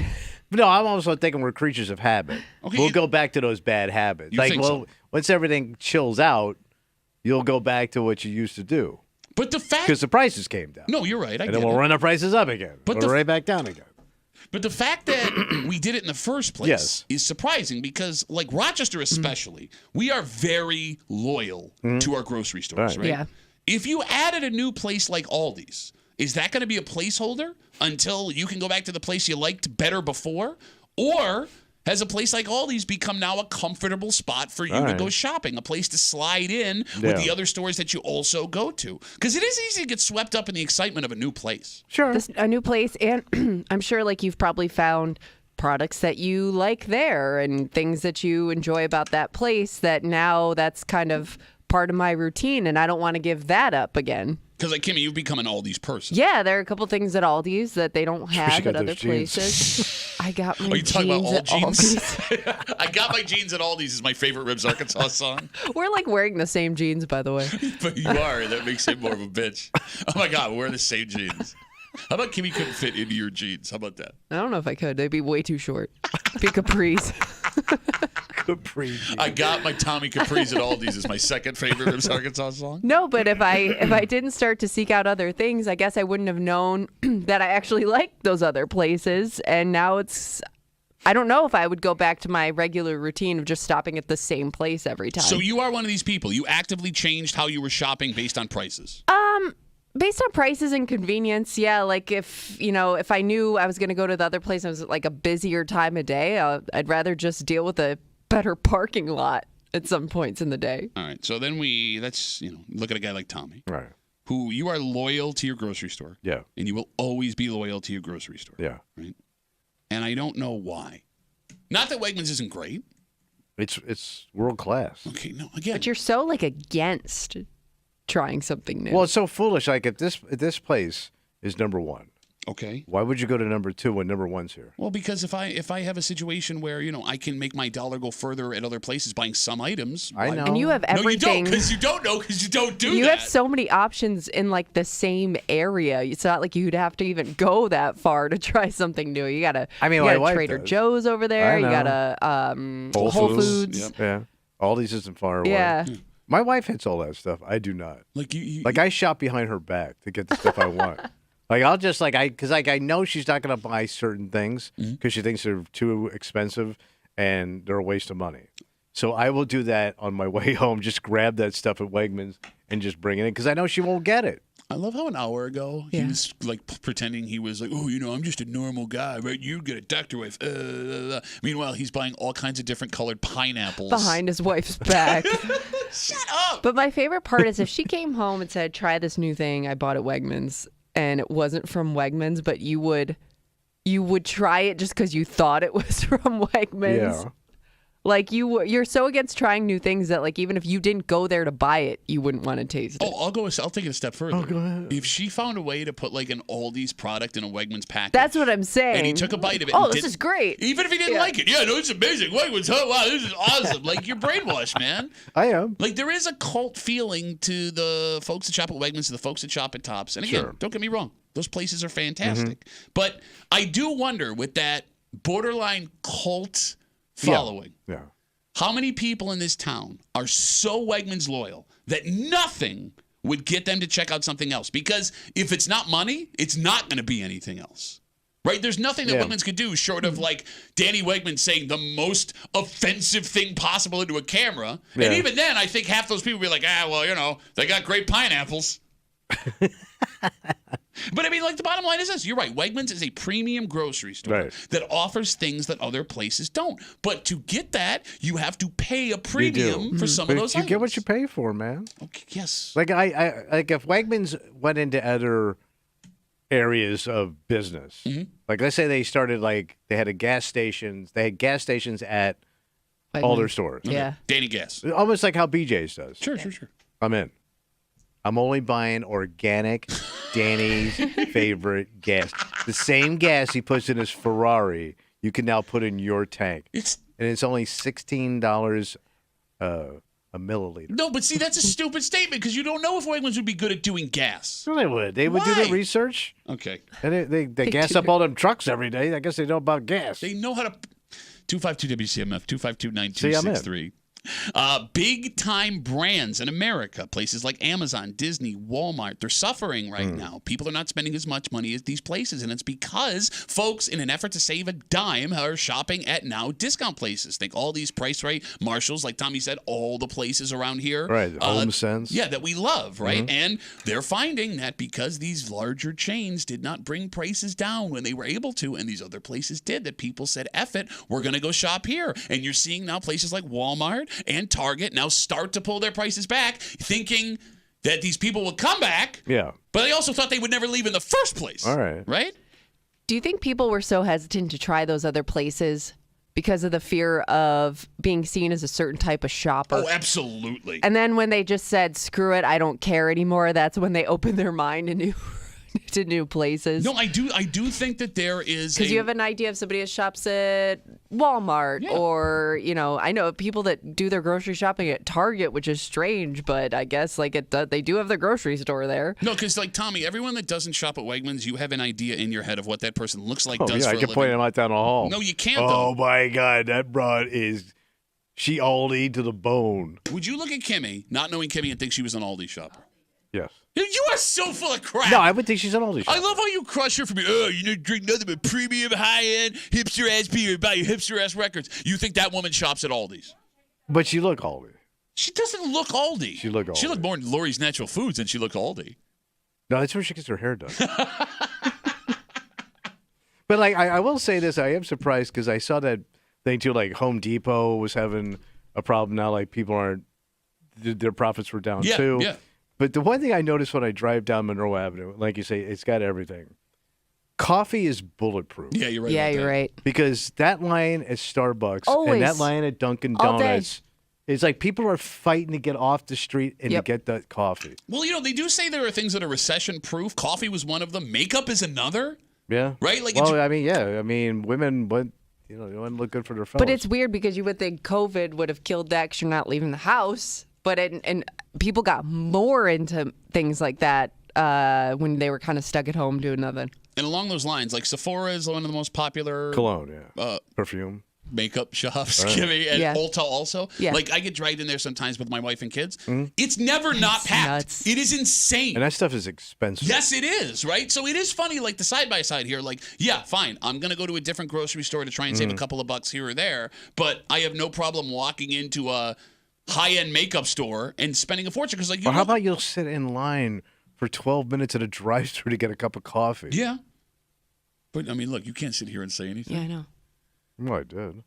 And booze is also got to be bulletproof. Yeah, booze is also recession-proof. Because, like, I have my booze, you got your booze. I'm buying it no matter the price. No, I get what you're saying. And again, we saw that during COVID because, I mean, liquor stores skyrocketed in profits. Insane. Bars were able to stay open after New York State allowed that liquor to go stuff. We were drinking wine, all that stuff. adult Capri Suns walking around Fairport, government-subsidized porches. We got Facebook messages coming in. You can always get us at WCMF for the Break Room Facebook page. Brian writes us. We're talking about switching grocery stores to save a buck. Brian says, you have to find the right spot. I tried doing some shopping at Dollar General, and I hated it. But I tried Aldi's, and I think that's going to be a regular part of shopping forever. There are still some things I go to Wegmans for, but it's been so long since I shopped at other places, I forgot things can cost different prices at different stores. That sounds funny. Same product with a different price. Yeah, that's a good point. Yeah, because you kind of assume it's still going to be a similar price. But then I think once you get that total bill and see how much you've actually saved, it could be shocking to some people. And like when you only go to one place, right, which a lot of us are guilty of, like that's what it should cost. No matter what it costs, that's what that should cost in your head. You know what I'm saying? Like if I go to Wegmans and they're out of something, right, that I really wanted. Yeah. Okay. I won't go to another store and go get it. Wait, what? I'll just wait till they get it back in. What, do you stand Even at the if it's- aisle until the delivery shows No, I up? just wait till the next time they get it in. But like, I wouldn't think like, oh, I'll run over here, run over there to get it. I'll just wait till they You'll get just it. live without it until it comes Okay. back. Yes. You know what's funny? Going along the lines of what Brian said, like, I didn't know things could cost other things at other stores. Yeah. If the price is lower somewhere else, I do find myself getting suspicious as to why. Lesser grade. Well, but see, you assume that. Cheaper stuff in there. But that's not always the case. How else could it be lower? Because this store is a premium store and they know they can charge their customers more. And like this guy over here is Mr. Good Guy and he doesn't want to make a profit? Well, no, I mean, it's okay. You're making it, let's put it this way. You're drawing a false line, All right? There are, I guess, people who are going to say, I'm only going to charge this much because it's the right thing to do. There's also a place like Aldi's who's willing to make less money, thinking more people will show up there. Whereas Wegmans or Tops or whatever grocery store is going to charge more for whatever, says, I know we're going to get only a certain amount of people, but that amount of people will spend this much money, which means we make money. All right. So let's say, that works for like canned goods and stuff like that. Let's say produce. All right. Like I love red grapes. Love them. Eat them every day. Yeah, you would, you pinko-ass bastard. Wait, what's wrong with red grapes? McCarthy-ass grapes. They're bad. Red grapes. But I'm not Why not some eating, American green grapes? I'm not eating your dirty discount hoe grape. Oh, I thought like Aldi people rave about their produce. Like, shut him up. It's lesser grade. No, It's it's not- not. Doesn't Don't your say wife that. go It's to? not true. Doesn't your wife It's a go lower there to grade. buy certain things? And by the way, I don't know how much the difference in price between produce at Wegmans and Aldi's Yeah, is. I'm It not could be the sure either. same. It's less because my wife will go get it over there, and You're probably eating those strawberries then. Nah, I pass. You pass. Wait, you won't eat a strawberry from You Aldi's? are so full crap. You eat No, the I don't Aldi think strawberries. I don't believe. I think he's telling the truth, and I think he's a complete idiot. Why? It's a strawberry. It's a battle of fruit in my house. Are you talking about your wardrobe or what's going on with your wife? Yeah, both. No, but why would you not eat a strawberry from Aldi's? I mean, I'll eat it, but I'm not, I could tell. No, you can't. You can just tell, You're man. Such an idiot. Like, Wegmans produce has a pop to it because it's all premium stuff. Did you say Wegmans produce has Yes. a pop? It's higher grade. You really said that out loud. Yeah. It's got a nice pop. Got a nice pop to it. Jessica. 252 WCMF 252-9263. Let's talk to Ryan. Hey, Ryan, what's going on, buddy? You privileged East Side bitch. He's Do talking you to you. really think that they say these grapes go here and these grapes go to Walmart and these grapes go on there? Do you really think that's actually what happened? Yes, yeah, that's why they do it. Why does the grape bag say Wegman? It doesn't. Yes, it does. No, it doesn't. This is Wegman. No, right it says there. the name of the farm it came from, you idiot. This is grown in Mexico for Danny Wegman. I can't. The problem, for you could say this for so long. I see. The thing is, I don't know if this is a bit or you actually really think this. That's the problem. I don't know if this is a bit or this is real. No, he really believes this. Yeah, man. he does. Like, I mean, I can tell when he's full of crap, and this is the sad life he lives. Okay. Hey, well, Ryan, let me ask you a question. Are you Go one for of it. these people that started changing your shopping habits when the prices started going up? I have not been to Wegmans in 7 months. Okay. I think we went one time. It's just the two of us. We went to Wegmans once, and I think it was almost $200. And I just said, I can't do it. This is ridiculous. So I went to Walmart and just look. It's the same exact stuff, and it was Ain't actually the funny once. same, man. Walmart. Here's your Walmart grapes here, Ryan. Ryan's got a mouth of Walmart grapes, and I feel good about my fiscal responsibility and my carbon footprint because I'm Discount Ryan. Can't really respond to that, can you, Ryan? I just don't know where the carbon footprint part goes in. I just don't understand where that Like, kind you of. That's all I can come up with at this moment. All right, so Ryan, with that being said, I mean, there's going to be a point where everything starts to even itself back out again. Do you see yourself now being a permanent shopper of that store, or are you someone who's going to go back to what he was doing before? I would have to honestly see it. I mean, there's enough people who just won't switch from Wegmans to anywhere else, which, whatever, it's fine. But, like, I just don't see it. It's the same exact stuff. I mean, cream cheese is cream cheese. A bag of this is a set bag of that. It's the exact same stuff. Oh, There's cream no cheese, difference. right. I want my discount cream cheese from Sam Walton. It's a Walton cream cheese. I could have buy the learned, cream though, cheese, but I like my Arkansas cream cheese. Less carbon footprint, Yeah. what I hear. I have learned, though, when he starts doing the voices that he does know he's wrong. So at least know that that's a solid one on my end there. He knows he's wrong and that he's backed into a corner. So You nailed that's it, all Ryan. I need. You nailed it, I'm buddy. smart, right? I think it's Tommy out. Thanks, Okay, Ryan. I gotta go to a real job now. Goodbye. Okay, bye, Ryan. Bye, Ryan. Again, my favorite part of the show is when people get bored with calling our show. Well, gotta go, guys. So, like, when it comes to how we're spending money and where we're spending money, because, like, we've been using Wegmans as an example here, and that's not fair to Wegmans. It isn't. No, I'm being serious. Me too. Go ahead. The real test Yeah. of how we're willing to spend money and where is school shopping for the kids, which is happening right now. okay. Because school shopping is expensive and it is stressful, and you can make life easier by just going to the mall and getting it all done at once. Because school shopping is one of those rare things where you can buy stuff online and save money. Like Amazon. Okay, but you're not entirely sure what your kid's shoe size is. You're not entirely sure about what those jeans are going to look like and how they're going to fit on your kid, and if there's going to be enough space for them to grow into them for the rest of the year. That's So- when the is this price a little too good really starts to creep in. Exactly. But here's the thing. What's that? So I know that I could take 3 or 4 hours, and it's going to suck, but I can go to the mall and just bang it all out. All right. I could also go to places like Marshall's, Burlington, TJ Maxx. Yeah. That's going to save me money. Oh, big time. But it's going to take me more time because, one, are they going to have the stuff that my kids are going to fight me over? 2, even if I say no, do I want to deal with that argument? 3, am I willing to go to all 3 or 4 different places to find the stuff that I'm going to have to get for all the kids, right? I mean, it could be a 2-3 day process as opposed to just spending the extra money and doing it for 4 hours. If we are willing to do that, Yeah. we now know we're through the looking glass, man. Okay. But I don't know how many parents are willing to do it. It sounds like too much work. But it's money. I mean, money is also work. That's the thing you don't think about, man. You go, it's a lot of work to go to one place or whatever to save money. Well, you're also at work That's how you make money. You're wasting time either way. So let's say, but how about let's say you'll go on Amazon. Yeah. And you find the jeans your daughter likes, but you don't know if they're going to fit. Sure. So you buy up 4 different sizes, and then you return 3 of them. But you won't do that, and I won't do that either. I was going to say, like, if you're good about getting that back in the mail and printing out the label or taking it wherever you got to take it, that works.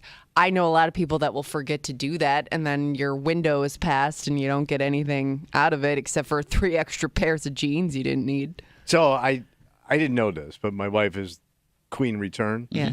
So, you just go to Whole Foods and that side door there. Yeah, but again, you got to go there, take it in. Right. And I know it's easy in theory, but a lot of people will have that. I didn't know that existed. Have that package sitting on their front doorstep for like a month before they actually get around to doing it. Now we got to fight monorail traffic. Not in this lifetime. Are you done?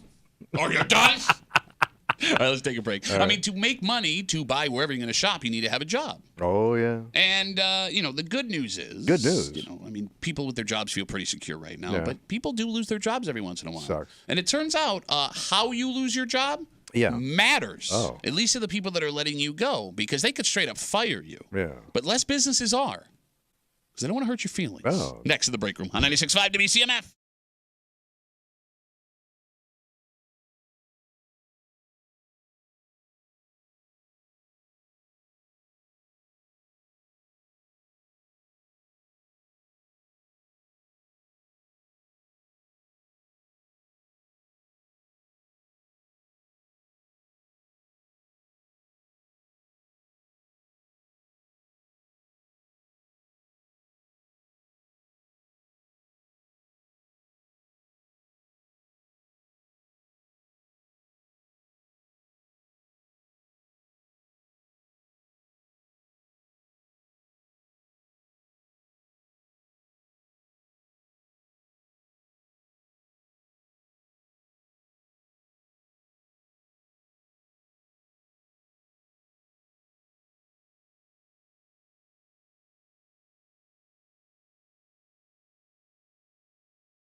You would think not having a job, no matter how I don't have a job, would piss you off enough where it doesn't matter. Sucks. Apparently, we're wrong. Really? Because a significant amount of businesses admit they're doing this to walk someone out the door to avoid hurting their feelings. How do you do that? You're hanging out in the break room. Rochester's Classic Rock 96.5. WCMF in just a couple of minutes. It's 8 o'clock.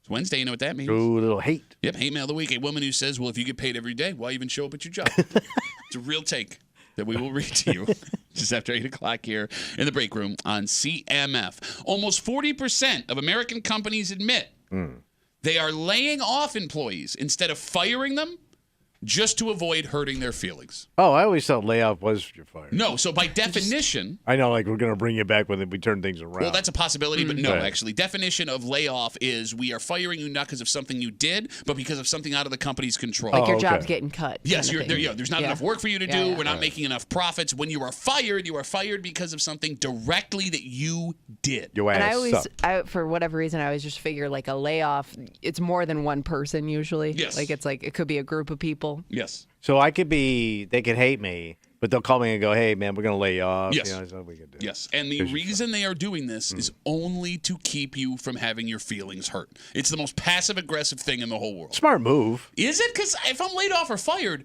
I still don't have money. I still don't have a job. Yeah, but it's less confrontational. Like, I got to say, listen, man, you're not doing your job. You're not living up to your expectations. Blah, blah, blah, blah, blah, blah.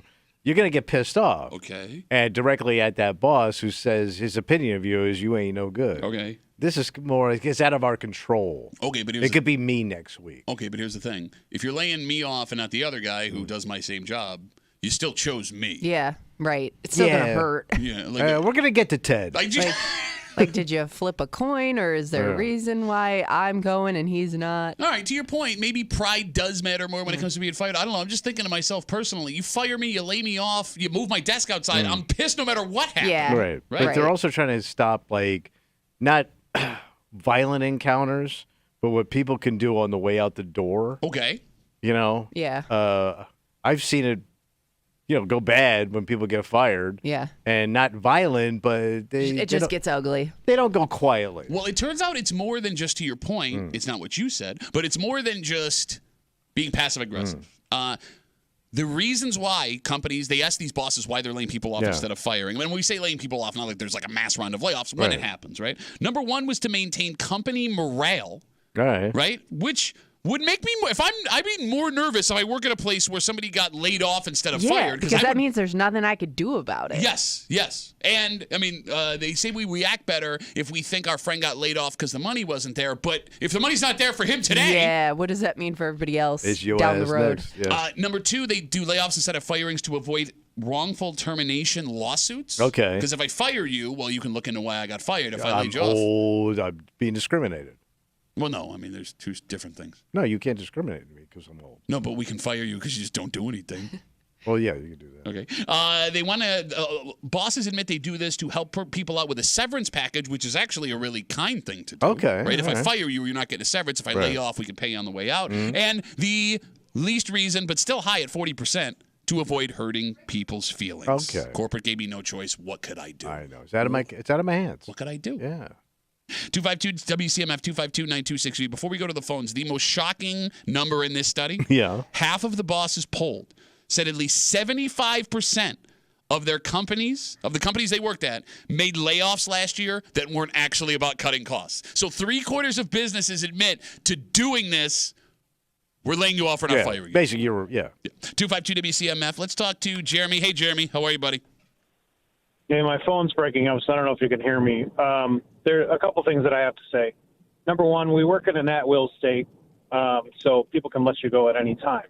Number two, I love this not hurting people's feelings. Let's get to the honesty. They don't want to be sued. Yeah. They don't want to have a lawsuit.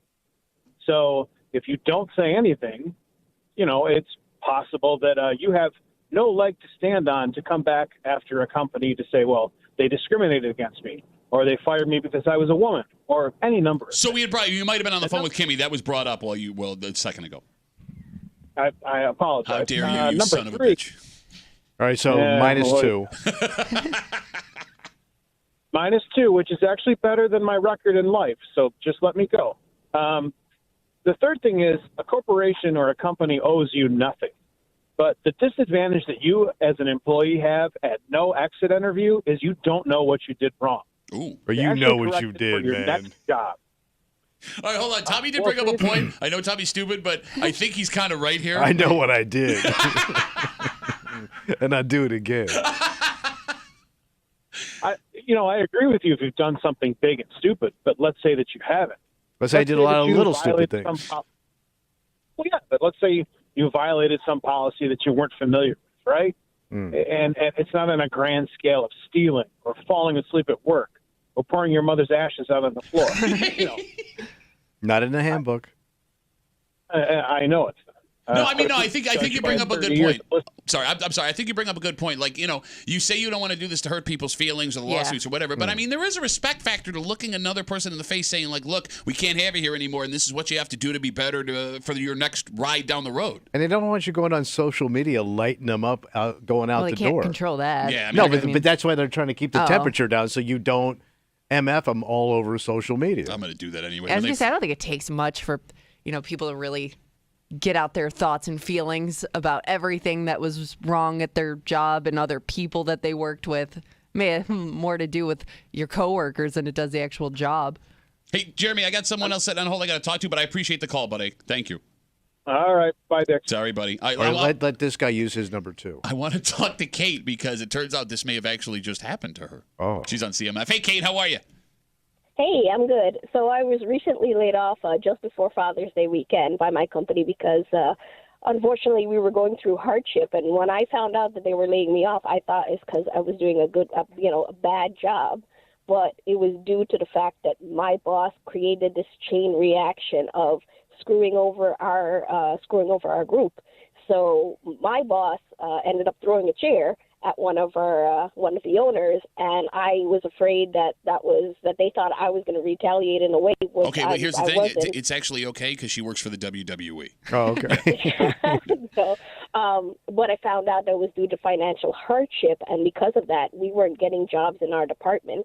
So the company, instead of firing me like they fired my boss, they laid me off so I could get unemployment. Because if you're fired, you can't get that, I think. So you appreciate what your job did for you in this situation? Yes, because if they fired me because my boss screwed up and it ended up screwing us over, it could have been worse. I could have been fired and not gotten unemployment. So I think being laid off is sort of, it is an easier way to let employees go. Okay, all right. And Well, she collected. she went through it. She knows better than me just running my stupid mouth. Kate, thank you for the call. I really appreciate it. Good luck at your next wrestling venture.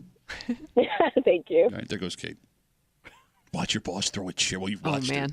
I've watched bosses do a lot of crazy physical things. Kick trash cans, throw briefcases. I wonder, I mean, especially in like the picture she just painted, it was almost like a relief. Had to almost be like a relief in that moment. Yeah. Well, it sounds pretty tense. Yeah. Well, that's what I mean. There's nothing worse than being tense walking to your job every day. And not because of the job you have to do, but because of the people you work with. Right.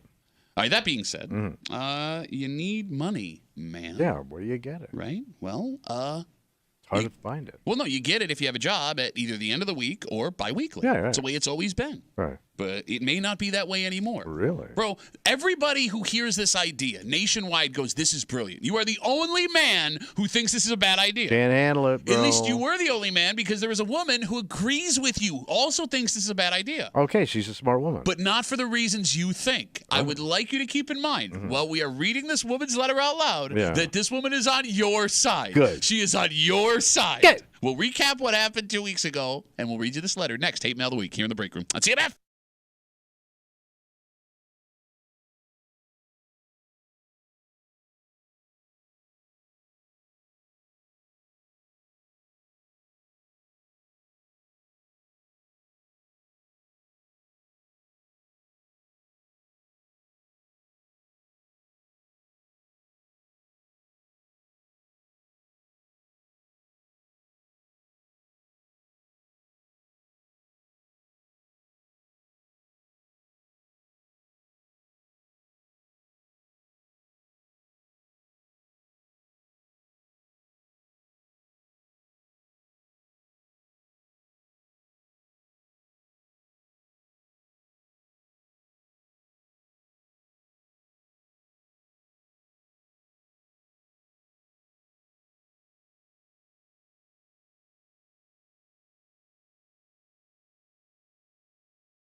The idea behind this idea. Yeah. You've earned money, and you should get it when you want it. My money. And it would change the way Payday works in America forever.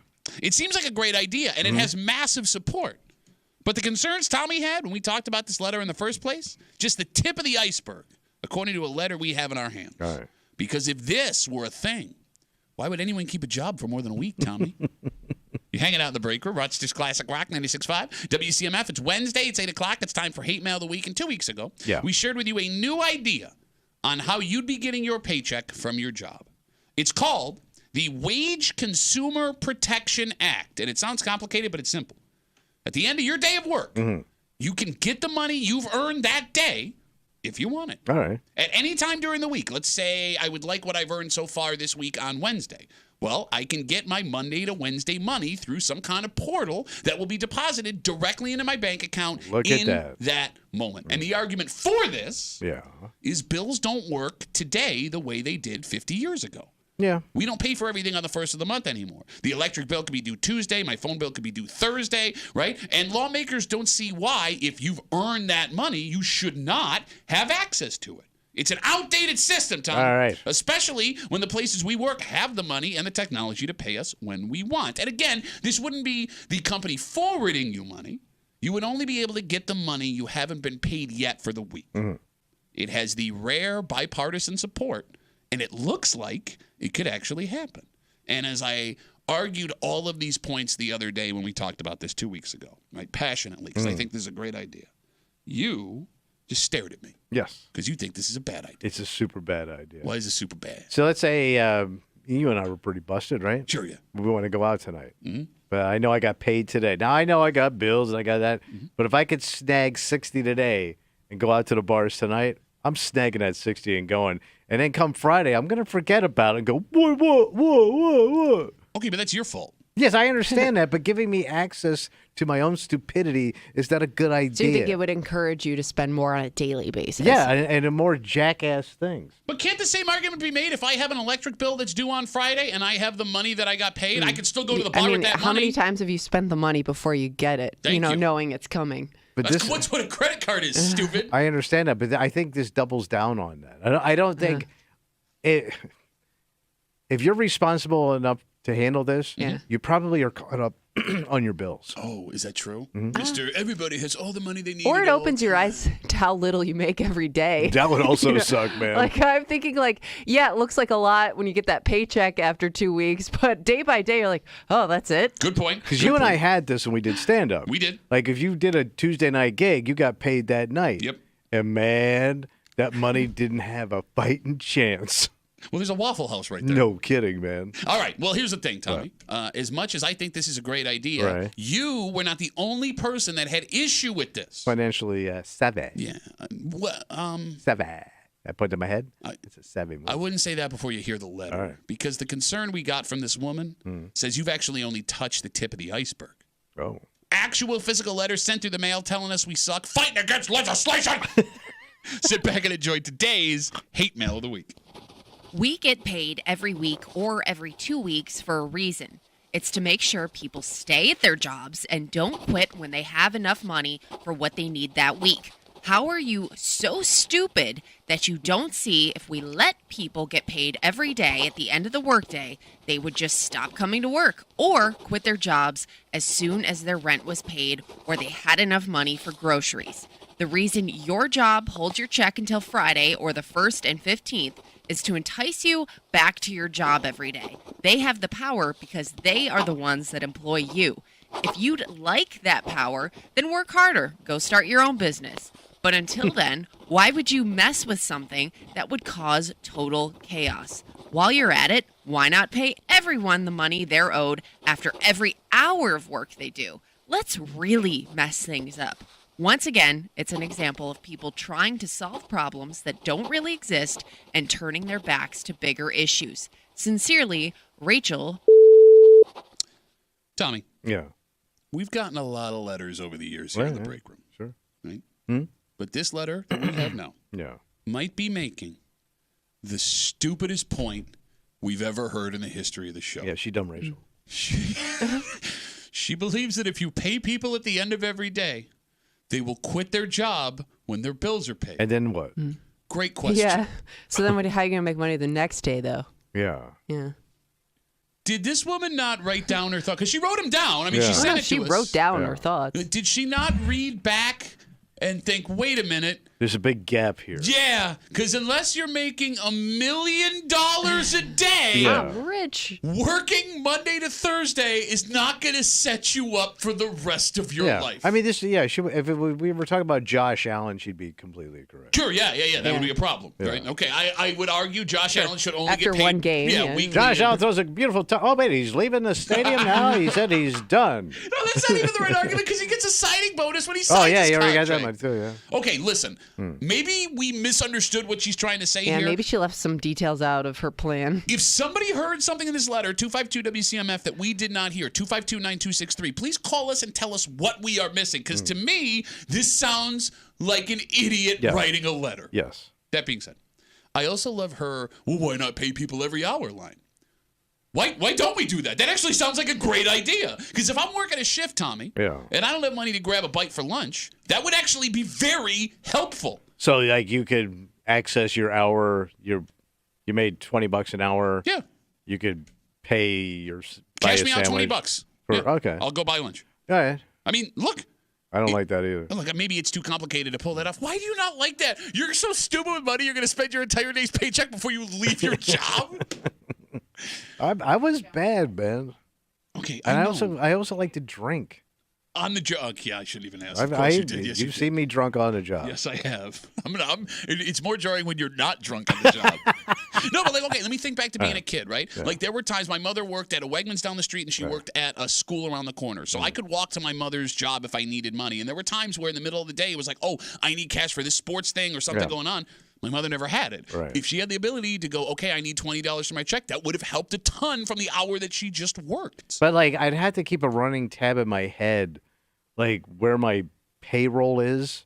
So when I actually get cashed out for the week, I got to remember, like, how much I'm going to be short.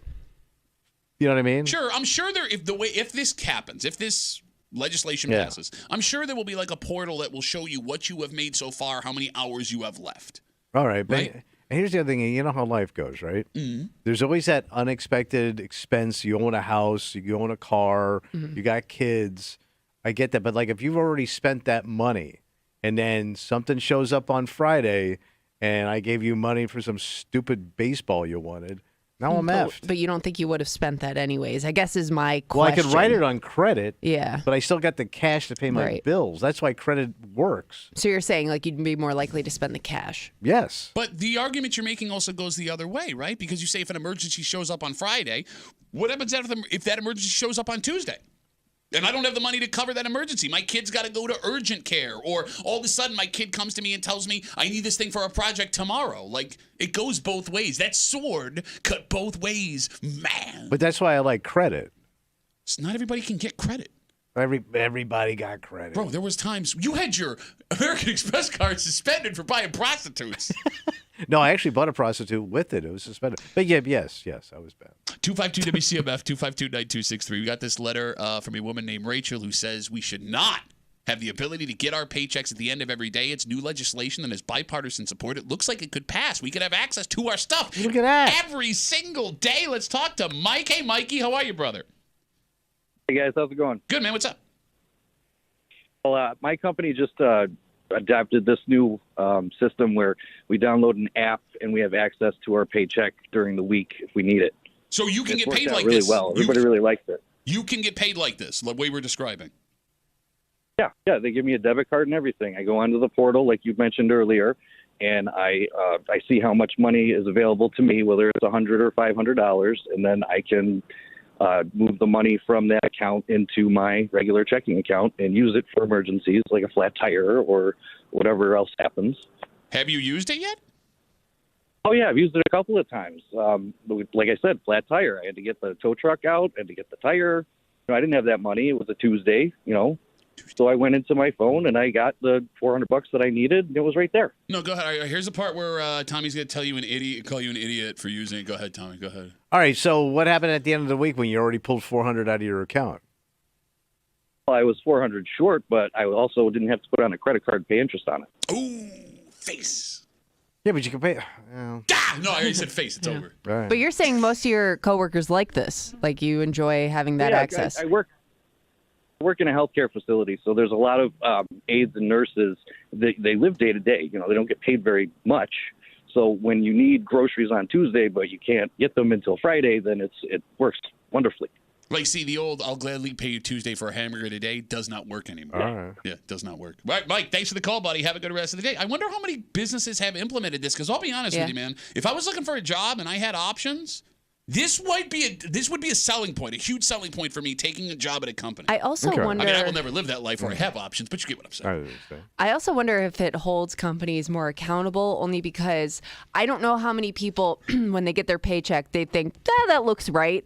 Or how many people are actually like breaking it down to see like, yes, this is the correct amount that I should be paid every time. Yeah, we're still no idea. Nope. Because I guess because to your point, like if you're seeing it every day, okay, this makes sense. This is what it should be. And if you're, checking one day and you're like, that's not right. That's not enough. I think it helps you keep track, I guess, of what you're supposed to be getting paid. That's a great point, Kimmy. You would also know how good your company's going, because not every company could do this. Okay. Yeah, that's true. Because they don't have the money right now. Yeah. Some companies don't have that money to implement a new system. Right, and you'll know like how short they are on cash. It will be interesting to see if this passes, like what the there'll probably be like a minimum employee count. Like if you have X amount of employees, you have to offer them this. You're right, because if they can't do it, that joint's in trouble.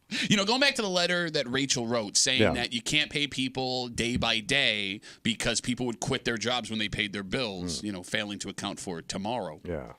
I would like to read you a quote. Oh. Like, this woman fails to wrap her head around the idea of a job and why we have jobs. Quote from Rachel: "The reason your job holds on to your check until Friday or the 1st or 15th is to entice you back to your job every day." So if your job then, Tommy, has to hold you hostage for the money you've earned, maybe we have a bigger problem than just late bills. And I don't think that most jobs are holding people's money to get them to come back. But this woman does believe that.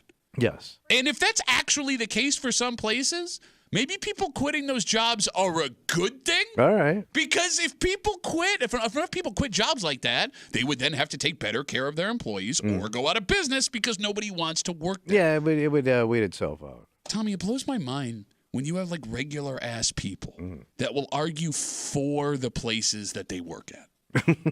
And I get that not every boss or company is a terrible place that is trying to take advantage of you, right? But every job's going to try and pay you the least amount they can. Yeah, that's the gig. And try and get the most work out of you. So why would you argue for them to be able to screw you over by holding us hostage with our own money? That's a good point. Like, I get your point. Your point is a valid point, Tommy, right? I don't trust myself being able to access my money. But if your point is, well, they have to hold your check so you keep coming back because it's a bad place to work, that's a bigger problem. Yeah, because you would go, you'd be gone. 252 WCMF. We'll take one more call. Let's talk to Cody. Hey, Cody. How are you, buddy? Good morning. I'm good. How are you? Good, man. What do you got? So, 2 quick thoughts. Thought number 1, I'm pretty sure somebody brought this up during the actual conversation the other day. This is fully optional. I mean, there really shouldn't even be an argument. If you don't trust yourself to do it, don't do it. This is fully optional. I don't trust me. I'm still going to do it. He doesn't trust himself to trust himself to not do it. There's just no trust. Well, you're just a special case, Thaddeus, okay? So this is the thought that might have a little bit more debate behind it. So I know there are certain circumstances where you might get fired or laid off, and an employer either has to or can pay you for the rest of your work week. Well, if you're getting paid every day, is that a new excuse that they can open up and say, well, you got paid today, so we don't pay you the rest of the week. We just pay you until you get paid again, which is today. So goodbye. Okay, that's a good question. Here's the thing. I've never worked a job that was professional enough to not have to pay me more than the actual work I've done, so I can't even wrap my head around that idea, Cody. See, me neither. That's just kind of why I bring up the thought. That's all. I mean, I don't know either. Cody, I just wonder if it's another excuse they might be able to use. Cody, do you have the self-control to not spend your money every single day on fun, exciting stuff? I think so for the most part. Because, like, let's say they're having a massive sale. Let's say they're having a massive sale on Magic the Gathering cards. Like, you'd be able to keep that money in your pocket and not blow all of it? Well, yeah, because I don't play Magic the Gathering. But, I mean, even if I dipped into personal hobby stuff, no, I mean, if I was going to spend all that money, I could do it just as much on Friday as I could all week. Okay, they're having a Doctor Who movie marathon at Tinseltown. No. You would have the self-control? Okay. He's very self-controlled. I got you. All right, Cody, I understand. He's locked up. Cody, thank you for the call, buddy. Have a good rest of the day. I don't play Magic. My nerd-ass voice. Yeah, that voice says different. I don't play Magic. Let's take a break. Are you ready for the most Pittsford story of the month? What happened? I'm ready. Did you see this story? I didn't. Tommy, you own a house? Yeah. And if you pay your property taxes, you can do whatever you want in that house. Yes. Right? My property, I'm an American citizen. Unless you live in Pittsford. Because despite the fact that Pittsford admits they have had no complaints, not a single complaint about this, they are ready to tell folks who live in the village that you are not allowed to, unless you follow these rules, use your house the way you want. And we'll get into it next here in the break room on 96.5 WCMF.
if there was a town that was going to do this, Pittsford would be the one. And I say town, it's actually the village. Because on one hand, the village says this is causing issues and making life stressful for residents. On the other hand, how are you going to tell someone what they are and aren't allowed to do with their own home? Oh. And it may come down to how silly it looks when you want people to come and see your place, but you got nowhere for them to stay. You're hanging out in the break room, Rochester's Classic Rock 96.5, WCMF. If you are not watching our live stream right now, you are missing a dynamite safari trip. What are you talking about? Are you cold? You buttoned up your shacket. A little bit, yeah. You got the button? You got the buttoned up shacket? Yeah, a little bit. You can log on to the Odyssey app, WCMF.com, YouTube, and Twitch, and check out Two Button Tommy, as they call him. We are live broadcasting on YouTube and Twitch at the Break Room WCMF. All of that brought to you by our good friends at Three Heads Brewing. Three Heads Brewing. It's like a safari in your mouth. Don't say any more words. All right. Pittsford! What happened? Well, they're having an issue. The village. Yeah. With short-term rentals. Oh, yeah. Airbnbs, Tommy. Because if one problem has been all over the news the last couple of months, it's how to deal with out-of-control Airbnbs in the village of Pittsford. Well, you know what? Yeah, I mean, these jackholes that come in, they don't care. Okay.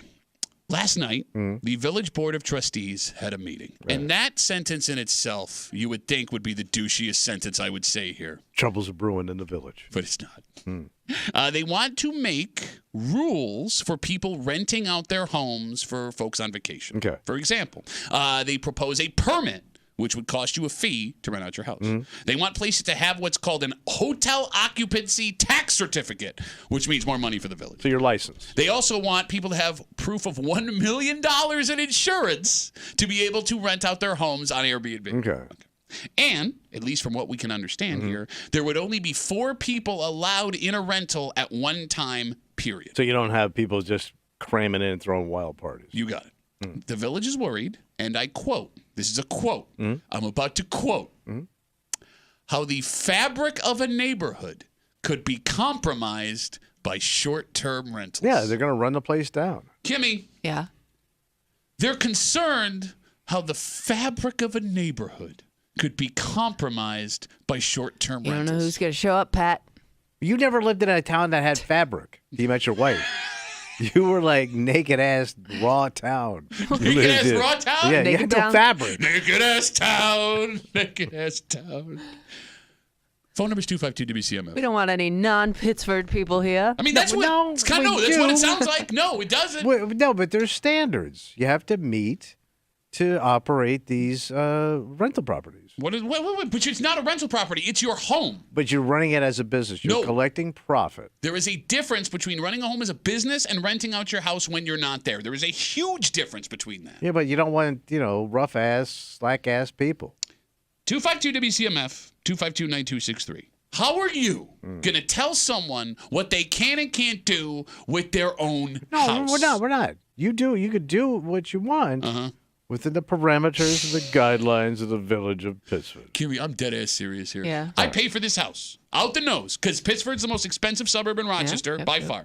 I pay my taxes. Yes, you do. And you get great schools in Pittsford because of that. And after all that, after you wring every dime out of my cold dead body, you're going to give me rules about what isn't on and isn't allowed on my property, your majesty. Get out of my face! But it's for your own good. The reason why these properties are so valuable is because they have high standards. Bro. But all of a sudden, you come in with your Airbnb boneheads, and all they want to do is pop a keg and party all weekend. Keg and party.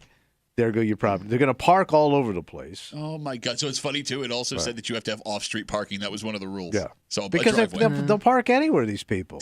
These people? They'll park right next to the gazebos. Well, they'd have 5 options. Yes. They're covering up the beautiful fountains that we have. Okay, but there's something you're not registering here. Oh, right? but don't get me started with the cigarette butts and the left-handed cigarette butts. The funniest thing about this, right? Pittsford bills itself as a place you should come and spend time. On top of the epic run they've had the last 18 months of the PGA Championship and 2 Bills camps, which bring in a ton of people, you also have 2 colleges with parents and kids that are there to check it out, right? Okay. You have your quaint little canal area in your main street that you want people to spend time in. You made the argument the other day that Pittsford is still one of the premier places to spend a weekend because look what we have here. Oh, yeah. You have multiple high-end golf courses that bring people in from out of town to play. And with all of that, you have a hotel. Yeah. A hotel. And it's not even an economic hotel. It's a pricey, granted, it's a great hotel. I mean, it's a high-end hotel. Yeah, but you don't want 30 hotels on the strip looking like it's I-95 in South Carolina. Well, that's where Airbnb comes in, Thank right? you. Rental Thank you. properties, things like that. But you could do your Airbnb. But we only want class people. See, when I see these... Class. We're a class area. You got to keep it classy. No, I hear you. They've been doing everything they can to keep only classy people and leave the trash out. That's right. Says man who's squatting in his wife's house in You Pittsford. talking about Safari Tommy? Tommy Tigers is what they call him. But you know when some people show up, they don't care. They're renting, they don't care. So what? But that's the problem. No, it's The not. so what's is what we're trying to keep out. Okay. 252 WCMF, 252-9263, the village of Pittsford. Let me again get this exactly right so you understand where we're at here. The village board of trustees in Pittsford had a meeting laying out a proposal to have rules for people that want to make their homes Airbnbs. And it would sound like a really hard thing to do. By the way, they admit at this meeting last night, it is admitted that there has not been a single complaint about any Airbnbs in Pittsford. And if there's no complaint in Pittsford, you know it's not an actual problem. So why are you even having the meeting? To get ahead of this thing. Let's talk to Josh. Hey, Josh, how are you, brother? Good, guys. How are you doing? Good, man. I think the bigger issue is the business side of the Airbnb. Like, I can understand, like, if you own your home, you're going away, you want to rent it out for a period. But the reason, a huge contributor to why property values have exploded and people have been having trouble buying houses is because large corporations are buying swaths of real estate to turn into these. Okay. So it's not the renters that don't care. No, I get it. Now, that is a legitimate issue. That is a legitimate issue. That did not come up at the meeting as far as we know last night. It was brought up, essentially, the folks that were saying this was stupid is we don't get a lot of noise. It's, as one woman put it, and I'm paraphrasing, it's grandmothers and parents coming to see their kids. I think they could crack down while circumventing the real issue of the corporations by basically putting the rule in, is this your primary residence? And then you could charge them less for whatever certification there is. But if this isn't your primary residence and you're trying to turn it into a rental instead of, residential, you should put the screws to them. Screw them. Put it to him, buddy. Screw them up, buddy. I'll screw 'em real good. Oh, yeah. Clip him. Here comes two-button Tommy coming at you with the screws. Josh, thanks for the call, buddy. I'm going to get the rest of the day. I can't sit here and say they didn't have that in mind at that meeting last night. But I do know a man who lives in Pittsford, and I know I am acquaintances with other people who live in Pittsford. And a man who's dealt with this to some extent on his street. That's why you are so pro this thing. Well, because when the PGA Championship came to town last year, you had, what did you call them? Golf you had or what'd you they call were them? Long Island. What were they? Jackholes. Yeah, Long Island jackholes. And then they were picking up these chicks who I called ball washers. And they were partying. Okay, so I don't need your chip-toothed girlfriend running her goddamn mouth at 2 o'clock in the morning because she can't find her lighter. Chip to the girlfriend. Oh, there's Gypsy LaRue. Gypsy LaFlame. Gypsy LaFlame. You know what I'm talking about. Bro! I know. She's got multiple novelty lighters in her purse. None of them can't goddamn find it? work. The story about her tooth changes every time you ask her. Whether or not those people show up. Well, I was going to say, I guess, okay, people coming in large amounts to your town for an event like the PGA, yes, you're going to get a whole range of people. But, like, I'm guessing, like, on a weekly, monthly basis, nobody's going to Pittsford to throw a party. Kimmy, no, but see, here's the thing. The price of Pittsford prevents what Tommy is describing from happening. Because, we talk about what's coming. Yeah. Right? Okay, so it's grandmas and moms and dads coming. People visiting for, specific reasons, I guess. Nazareth and Fisher there, right? And then you talk about something at Oak Hill, right? All of the events that happen at Oak Hill are expensive. Yeah, very super expensive. Yeah. So you now have a certain type of person that makes a certain type of money that lives what you believe, Tommy, is a certain way of life, renting those homes. And then the only thing that's going to potentially bring in what you believe is a bad element would be Bill's Camp. But I don't know how many people are renting Airbnbs for Bill's Camp. I don't either. That I don't know. Okay, so yeah, man, if you were having, a circus convention, I would understand your concern. So what about people that just rent homes? Like that they're not Airbnbs. Like short-term rental. No, let's kind of say I buy a piece of property. I got a house. I moved to Florida. And I want to rent it. I think. Do I fall under the same jurisdiction as this stuff? That's long-term rental. I think it's so it's different. All right. Yeah, I believe you need paperwork and stuff like that. I don't know, but here's the thing. I will say this: part of this is karma for the people who live in Pittsford. Right, man. It's the same thing that happened when the town tried to shut down those folks who were making money parking cars on their lawn during the PGA Championship. You remember that story, right? Every other PGA event, they would allow these people and they were making a fortune, Tommy, right? $100, $200 a car, right, clearing their yearly mortgage in a week. Paying their taxes. Yeah. Exactly, yeah. And then all of a sudden the town came out and said, well, it doesn't look so good and it could be dangerous. Like, you want to brag you live in Pittsford. Mm-hmm. You want to talk about how nice and high-end it is. But then when the rules come down on you, whoa. And like, you live in rules town, man. Like, all of a sudden these people are like, I got a great idea. I'll park cars to make money in my drive. And I'll rent out my house. When we go on our fabulous vacation, we'll pay for the vacation on our own. Yeah, I don't understand why people put up with what you have to put up with living in a place like that. Why would you want to live in a place where you're surrounded by narcs with a list of things that they can bust you on? We're narcs in boat shoes. Yes. Worst Moody Blues tune of all time. Narcs in boat shoes. White boat shoes. See what you're doing next door. I mean, you said you have a list of things you could pop your neighbors on that they're doing wrong if you wanted to. Mm-hmm. Oh, yeah. Right? Those are just your regular neighbors. But I will say this. No, please. I will say this. Please. He's making the face, guys. In my neighborhood, you can tell the houses that are rented out and then tell the people that live there that are permanent residents. What do you mean by that? Not maintain the same. Well, these landlords kind of let the places go. Oh, my. Not slumlord, but you can tell the difference between somebody that lives there, like myself, and somebody that is renting out. I like to correct that statement. You don't live there, you squat there. Okay. But squatting with I'm a licensed squatter. But you can tell the difference, man. When I take a walk, I go, oh, yeah, that's a rental. You also said you could tell the difference between someone that shops at Wegmans and Aldi's, and you absolutely can't do that. Oh, I can. Let's take a break. All right.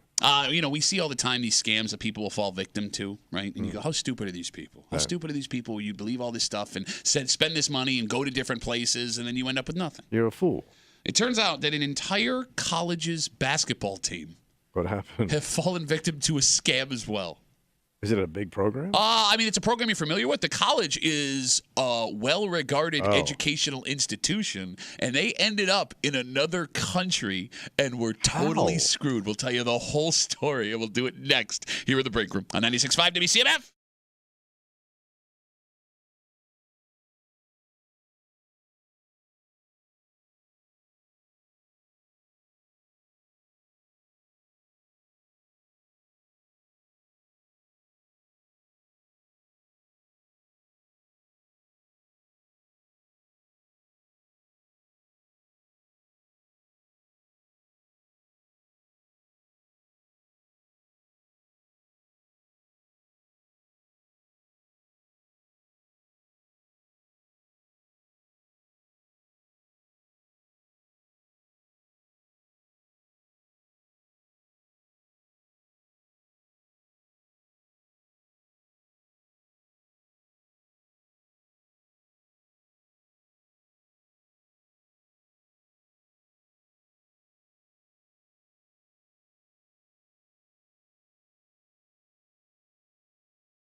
if you've ever been the victim of a scam and you felt stupid about it, today is a day you can hold your head high. Okay. Because even one of the most impressive educational institutions in America got in one of the most embarrassing ways you can imagine. This doesn't even make sense, man. You hanging out in the break room, Rochester's Classic Rock 96.5, WCMF, just after 9 o'clock. You know, Tommy, he wears many hats now, both literally and figuratively. Yes. And one of those new hats you're wearing is Grandpa. Yep. Kimmy, it's been interesting to see this transition of angry, loner, weirdo Tommy into angry, loner, weirdo, and also a Grandpa Tommy. But you did something for the first time. Yeah. And it is super sweet, and it's impressive. Yeah, I've been waiting to pull the trigger. And it's great, man. It's great. Yeah. It's also going to ruin your life. Oh, great. Thanks. And we'll get into the story just after 9 o'clock here in the break room on CMF. Tommy, you're familiar with George Mason University? Yeah. Okay, so they're out of D.C. It's a really well-regarded college. Yes. And their basketball team made news, God, was it like 15 years ago when they made that run to the Final Four? Was that how long ago? I think it's been that long. Wow. So this time of year, Tommy, fun fact, college basketball teams will take trips overseas to different countries to play in tournaments. Yeah, Syracuse does it all the time. Yeah, they're all right? there right now. Yeah. So, exactly. So, the idea behind it is to, one, give a recruiting advantage to your team because you can tell these high school kids, hey, we're going to Israel or France or the Bahamas or whatever. Two, it's to hype up new fans in these countries so they'll spend money on your merchandise and to watch your games. And three, it's to get your team ready playing against these, local college and pro teams. All right. George Mason had a basketball tournament booked in the Bahamas. Okay. And they were all very excited about it. Hit the beach, the ladies, come on. Yeah. So earlier this week, George Mason University's basketball team showed up in the Bahamas with 5 teams to play, hotels, food, all taken care of. So what's the problem? The tournament does not exist. Oh, they canceled it on them? Nope. It seems that George Mason University paid for a scam trip and tournament. Wait, so there never was going to be a tournament. They got off the plane. The team learned they had no hotels booked. So they got all the way there. They got off the plane. So this scam, they got all their money. Yes. So it says that they got off the plane. There were no hotels, no food, no actual opponents for them to play. And they booked this through an organization which advertises itself as a premier full-service sports event marketing firm. That firm put out a statement saying that the tournament had been canceled as the team landed in the Bahamas. So what can we do? Damn. But it kind of blows up the idea that it had been canceled when there was never a hotel for you to stay your in. reservation was also canceled. Man, what is scamola? Yeah, and it worked. Apparently, you got the guy's money. Now, we don't know if... That's huge bank. You would think so. An entire NCAA basketball program, hotels. How dumb do you look? Well, here's the thing. But, this sucks for the college, right? Yeah. But colleges have a lot of money in endowment. well, I understand. And, they can just put those kids back on what I'm assuming is a, chartered flight sent back home. Mm-hmm. Who this really sucks for are the fans of George Mason basketball who paid for trips to go to the Bahamas to watch this So did they team. get scammed too? Well, they didn't get scammed. They went and bought 5 days worth of staying in the Bahamas and tickets to games they thought they were going to go to. Oh, my God. So, yes, they're in the Bahamas, which is nice, but there's no basketball to go That could be a watch. couple thousand people. I don't know if it's George Mason. I don't know. But still, family, It's stuff 7 like people. 6 people. One of them works down a hall in the country station. that. Oh. Well, at least you're in the... I will say this. If I got scammed and I still got a hotel room, at least I'm in the Bahamas for a Okay, week. I mean, I guess it could be worse, but you still took time But those off. kids, flew- man. Yeah, I know. Yeah. How How does a coach do you explain that to these kids? It's a great question. They would think like- you're joking, right? Yeah. And how also do I take you seriously after you got scammed like this? Mm-hmm. Well, there's 2 ways to look at this. All right. Either that the folks who run the basketball program at George Mason University are really stupid. That's a way to look at it. Or it is way easier than we think to fall for scams like this. Apparently. It also could be on such a big level you wouldn't. I mean, I've never heard of a scam to that extent existing, where you're scamming an entire organization. Yeah, I'm with you. So it could be one of those things where they would just feel why wouldn't this be a real thing? Now, by the way, when I say scam, the company that booked the tournament and the hotel and everything says it was just unforeseen circumstances. They're claiming, so the company exists. And they're claiming that this was just a mistake, although everybody involved says this looks like a giant effing scam, that they just took our money and ran. So, but they're a company. Right. Yeah, I don't know, man. What do you want from me? Because like when you take a trip, you always get those updates. Like let's say you book a trip like on a cruise, you always get updates from the cruise wherever you're doing. Like, hey, we're looking forward to seeing you and all that stuff. They send all that stuff. Fun in the sun. Can't wait to see you down there. Get out of that miserable D.C. town and come enjoy paradise. No hotel confirmation, nothing. Well, I mean, I wonder, like, you had to be in contact with these people. Like, how much were you playing up? Right. Like, this is actually going to happen. The only thing that would make sense where it wasn't a scam. And again, we're talking about the George Mason University men's basketball team. They were taking an out-of-country trip to the Bahamas to have a 5-game tournament against teams on the island. There were hotels booked, everything. They booked it through this company. They got off the plane in the Bahamas. No hotels booked. They didn't know what the hell they were doing for there. There were no teams to play. Yeah, who's running the tournament? Who did they say was running the tournament? It sounds like this company was also running the tournament. Like they were finding We do teams. it all. From tournaments to put your toes in the sand, we got it all for you. I guess the only thing, if this wasn't a legitimate straight up scam from the beginning, that whoever runs this company thought they could pull this off, couldn't, and didn't want to tell George Mason. And then it was too late. Yeah. Oh. Like, up until the last couple of They were days, just scrambling. we're going to find something, and then they get off the plane and there's Yeah, 'cause nothing usually there. you take the money and run. You disappear. We don't know who scammed us. But you're the only one that got scammed. Because Yeah, you had that to is look weird. at like who you were playing. Like you had to see like all these other teams that you were playing. That's a good point. Right? And you would probably be in communication with those teams. Unless they just made it up, like said these teams are coming when they weren't. And But these programs all talk to each other, right? These wouldn't be other programs from America. Like when these places go to Europe and other Yeah, countries. but they would probably communicate, hey, looking forward, getting the guys together to see what we got. Oh, yeah, no, Jim Boeheim seems like the kind of guy like that. College basketball coaches. Hey, man. Oh, you take the grumpiest dude. Name a not grumpy one. Coach K seemed pretty nice. Coach Krzyzewski. Yeah.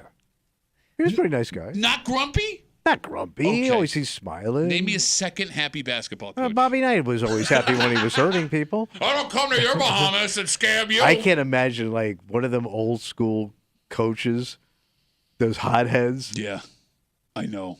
Looking forward to seeing you and throwing a chair. Bobby Knight would have pulled a gun. Yeah, you're probably right. He would have pulled out an assault rifle and leveled the place. All right, so I guess the moral of the story here, make sure you have a hotel before you leave for the Bahamas if you are a Division Or double I. check your reservation, man. All right, let's take a break. Like we were saying, this man across from me has made a pretty amazing transformation over the last couple of years because you are not what people would call paternal. No. Right? But a move that you made yesterday and a move that you've been looking forward to. Going to score you major points. Yeah. Or so you thought. I've been waiting to pull the trigger because the age had to line up for I knew what I was doing. Look, man, what you did is sweet and it's endearing. And I nailed it. And you did nail it. And I understand why you thought doing this would not only endear you to the child. This is what you got to do. And your stepchildren. And the mama. And everybody. And mama. Yeah. But I'm here to tell you that your lack of experience with children has buried you here. Because I did the wrong thing? Not for the kid. All right. For someone else who might be in the house. We'll get into it next here in the break room on 96.5 WCMF.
It's the best part of having kids, the best part of having grandkids. Oh, yeah. Going back to your kiddom youth and buying them toys. Yeah. And one man in this room has finally gotten to the fun part of having grandchildren. But this movie made one that had the best intentions and one that your grandson is going to love is going to cause some issues that you did not see coming. What's the issue? Well, look, I'll put it this way. I put a smile on the kid's face. And, bro, again, endearing, beautiful, wonderful. But the more this kid loves this gift, the less credit someone else might get. Oh. And that's the problem. You're hanging out in the break room. Rochester's Classic Rock 96.5. WCMF. We have tickets to go see the NASCAR playoffs at Watkins Glen. The Go Bowling at the Glen NASCAR Cup Series race is coming to the Glen on September 15th. Don't call now. All right. Don't call now. By the way, if you want to get your tickets, you can go to theglen.com. We will get you a pair of grandstand tickets. All right. In just a little while. Okay. So if you want those, I just sit tight for a sec. All right. Wink. There ain't no winking at the Glen. Winking is racing, buddy. Wink. We'll get you those tickets to the Glen. That's covered in just a little while here in the break room on CMF. So your grandson and new granddaughter are making a trip up to Rochester. Yeah, they're coming again for the Labor Day break. So they're coming up. Okay. And we're going to be watching them for a couple days. So he's going to be at your house. Yeah, my house. Well, my wife's house. Yes, and Grandma's house. Grandpa ain't got no house. Grandpa Ain't Got No House is my favorite blues song. Grandpa ain't got no house. Spent his life being a lousy louse. But you were saying? So since he's 2, I figure I go online and I start looking for toys for like boys between 2 and 3. So you're gonna give him a toy when he shows up to play with at the house? Oh yeah, that's a good move, bud. I got it. And I got the ultimate 2-year-old toy. What'd you get? Fire truck. Fire truck that when you open it up has other emergency vehicles in it. Gimme. He showed me a picture of this It's fire like truck. a truck within a truck. It's badass. Oh, it's got everything. It's badass. Nice. And it's even got firehouse race car for some reason, because I guess they sponsor a race car. Fire and a truck themed everything. And a helicopter. It's got well, I mean, look, it's not that emergency. crazy. Yeah. Well, we talked yesterday about how Avon bought back their original pumper truck from Right, 1926 for $50,000, so they could have a race car. Right. Okay, Kimmy, I want to play with this thing. He showed me the picture of it. Yeah. I want to play with this Okay. thing really bad, right? That's amazing, man. Right. And you're excited about this. Oh, yeah. Because your thought in buying this was... He's going to light up. I mean, but that's not the only reason you bought No. it. Yeah. Grandpa Top Shelf. Top shelf. Top shelf Grandpa? Top shelf shelf two-button Tommy? Safari Grandpa. So what's great about this is you've uncovered the best part of being around kids. Yeah. Right? Buying them toys that you also want to play with. Right. Because when he pulls this thing out, you're also going to be a fireman Right. with him. And I'm already thinking moves ahead as he ages into other toys I can get. Oh, what are you thinking? Oh, you know we're going slot car. Oh, yeah. And we're going model train. Okay. All right. And they even make this cool thing now. I've been out of the slot car game since the 60s. They make vintage slot cars. Oh. So I could go get my old slot cars back. Bro. You know, it's full circle. You're living the dream. And then I'm going to get the kid a boat when he turns 10. You know, I'll say this. It is amazing, Kimmy, how well Tommy has taken to being a grandpa. Yeah, no. It's been a smooth transition so far. Because, like, knowing you as long as I have, Tommy, I got to admit, Yeah. having never had kids, Yeah. being a generally angry and mean person, I'm a very selfish person. your total lack of empathy for any other living thing that's ever walked this earth, I wasn't sure you'd be up to the task. All right. But you've taken to it like a So fish far, to water. so far, so good. No, it's actually really cool to watch you All make this right. transition. Like, even your phone background now are your 2 little grandbabies. Yeah. That said, what you just did was the stupidest thing you could How? have done. I thought Okay. that's what I'm supposed to do. All right. Question. Mm-hmm. Did your wife have anything to do with the fire truck? No, matter of fact, she came home with a toy Oh. recently, and I said, similar, but I said, mine's way better. Wait, she came home with a toy not Yeah. knowing you But- bought but- a better toy. But, she don't know a toy. Okay, all right. Now, look, I get why you think taking the initiative sounds like a great Right. idea, right? And that's the problem. What? You got the better, cooler toy for your grandkid. Yeah, but the kid's happy. I understand. Why's everything got to be a contest? All right. Even though I'm winning. I need an honest question for you All right. because we are an honest show. Huh. Has your wife gotten your grandson a toy Oh, yeah. in his life that he will think is as cool as this No, one? not even close, man. Yeah, you're effed, man. You're effed. So what am I supposed to do? Because then the kid suffers. Okay, well, no, I get it. The kid's gonna love you for this, right? Because the love of children, Kimmy, is easily bought. Everybody knows that. And he's gonna tell mom and dad all about Grandpa Tommy and this awesome fire truck. And you know who ain't gonna be included in that? Grandma. Yeah, but she doesn't even know how to lay out a course on the patio that we can do. I've already got it figured out, man. Look, man. I know the slopes of like how far we can push this truck. Look, I get it. Again, everything you did is super endearing and super sweet. And your wife will not consciously feel this, right? She won't want to feel this way. She may not realize she's feeling this way. She may even black out when it's happening. Right. But she is going to hate you for making this kid happy because she's been doing the right thing as grandma. Because you say she buys him like smart toys and books and clothes. And it's all like educational. Yeah. And, safe. For child development, things like that. She did the right thing. And your stupid, ignorant ass swooped in and stole her thunder with one Check out fire the lights. truck. She does the right thing. So what do I do? All right, there is a way to do this. 252-WCMF, 252-9263. And you're not going to like it. And the truck gets delivered today. You need to let her give him the fire truck. No way, man. Why? I thought it didn't matter. Well, it comes from both of you. No. Go ahead, you tell her, man. Because they all know she's been getting all the gifts and stuff. And I'm just I'm basically, when the kids are here and stuff, I'm basically a bellhop. Yeah. I'm stepdad. Well, who are you trying to impress, the kids or the parents? Because the kids don't care who it comes from. Oh, that's a lie, too. That's a lie, too. I mean, I understand this is dynamic. You may not understand, Kimmy, but the kids do keep score. Yeah, they can be like our thing. I don't know, though. Whenever I'd get a gift from, an aunt and an uncle, it came from them. Oh, no. Okay, when you say kid, you mean the grandkid. I meant his stepkids are keeping score. Oh, yes. No. Yeah. I'm talking about, the receiver of the toy. Oh, I don't know. If Tommy, you're excited about this fire truck. Yeah, I'll get down and play with him. That's what I mean. If it comes from Grandpa Tommy, the kid's going to know. The kid's going to know. Okay. Yeah. Look, man, if it doesn't matter where it comes from and you just want the kid to be happy, if that's all you're concerned about. I do. Then let your wife give it to him. No. Because she gets everything else. Well, and you want to show them all the bells and whistles, too. Right, she don't look know. At this. Press this button. She's not qualified. She's not qualified. And, because she does, she bakes and gives the cookies and everything else and the outfits. And, I got one thing. Look, man. One lousy fire truck and maybe a super soaker. Wait, did you get him a super soaker? No, but that's coming. I don't know. What age is good for a super soaker? 5, 6? Yeah. But it is a gun. Now you got to have the gun discussion. It's a water gun. I'm with you on that, but there are some parents that don't like that. It's got a scope. It's a water sniper rifle? Look, here is what you need to figure out. Is the joy that you will bring this kid and the excitement and praise that will be showered upon you by everybody else worth the eventual fight and tension that will come if your wife is overshadowed by your toy?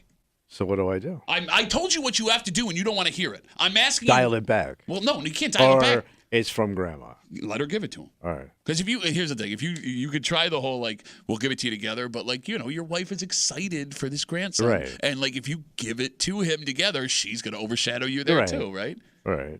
All right.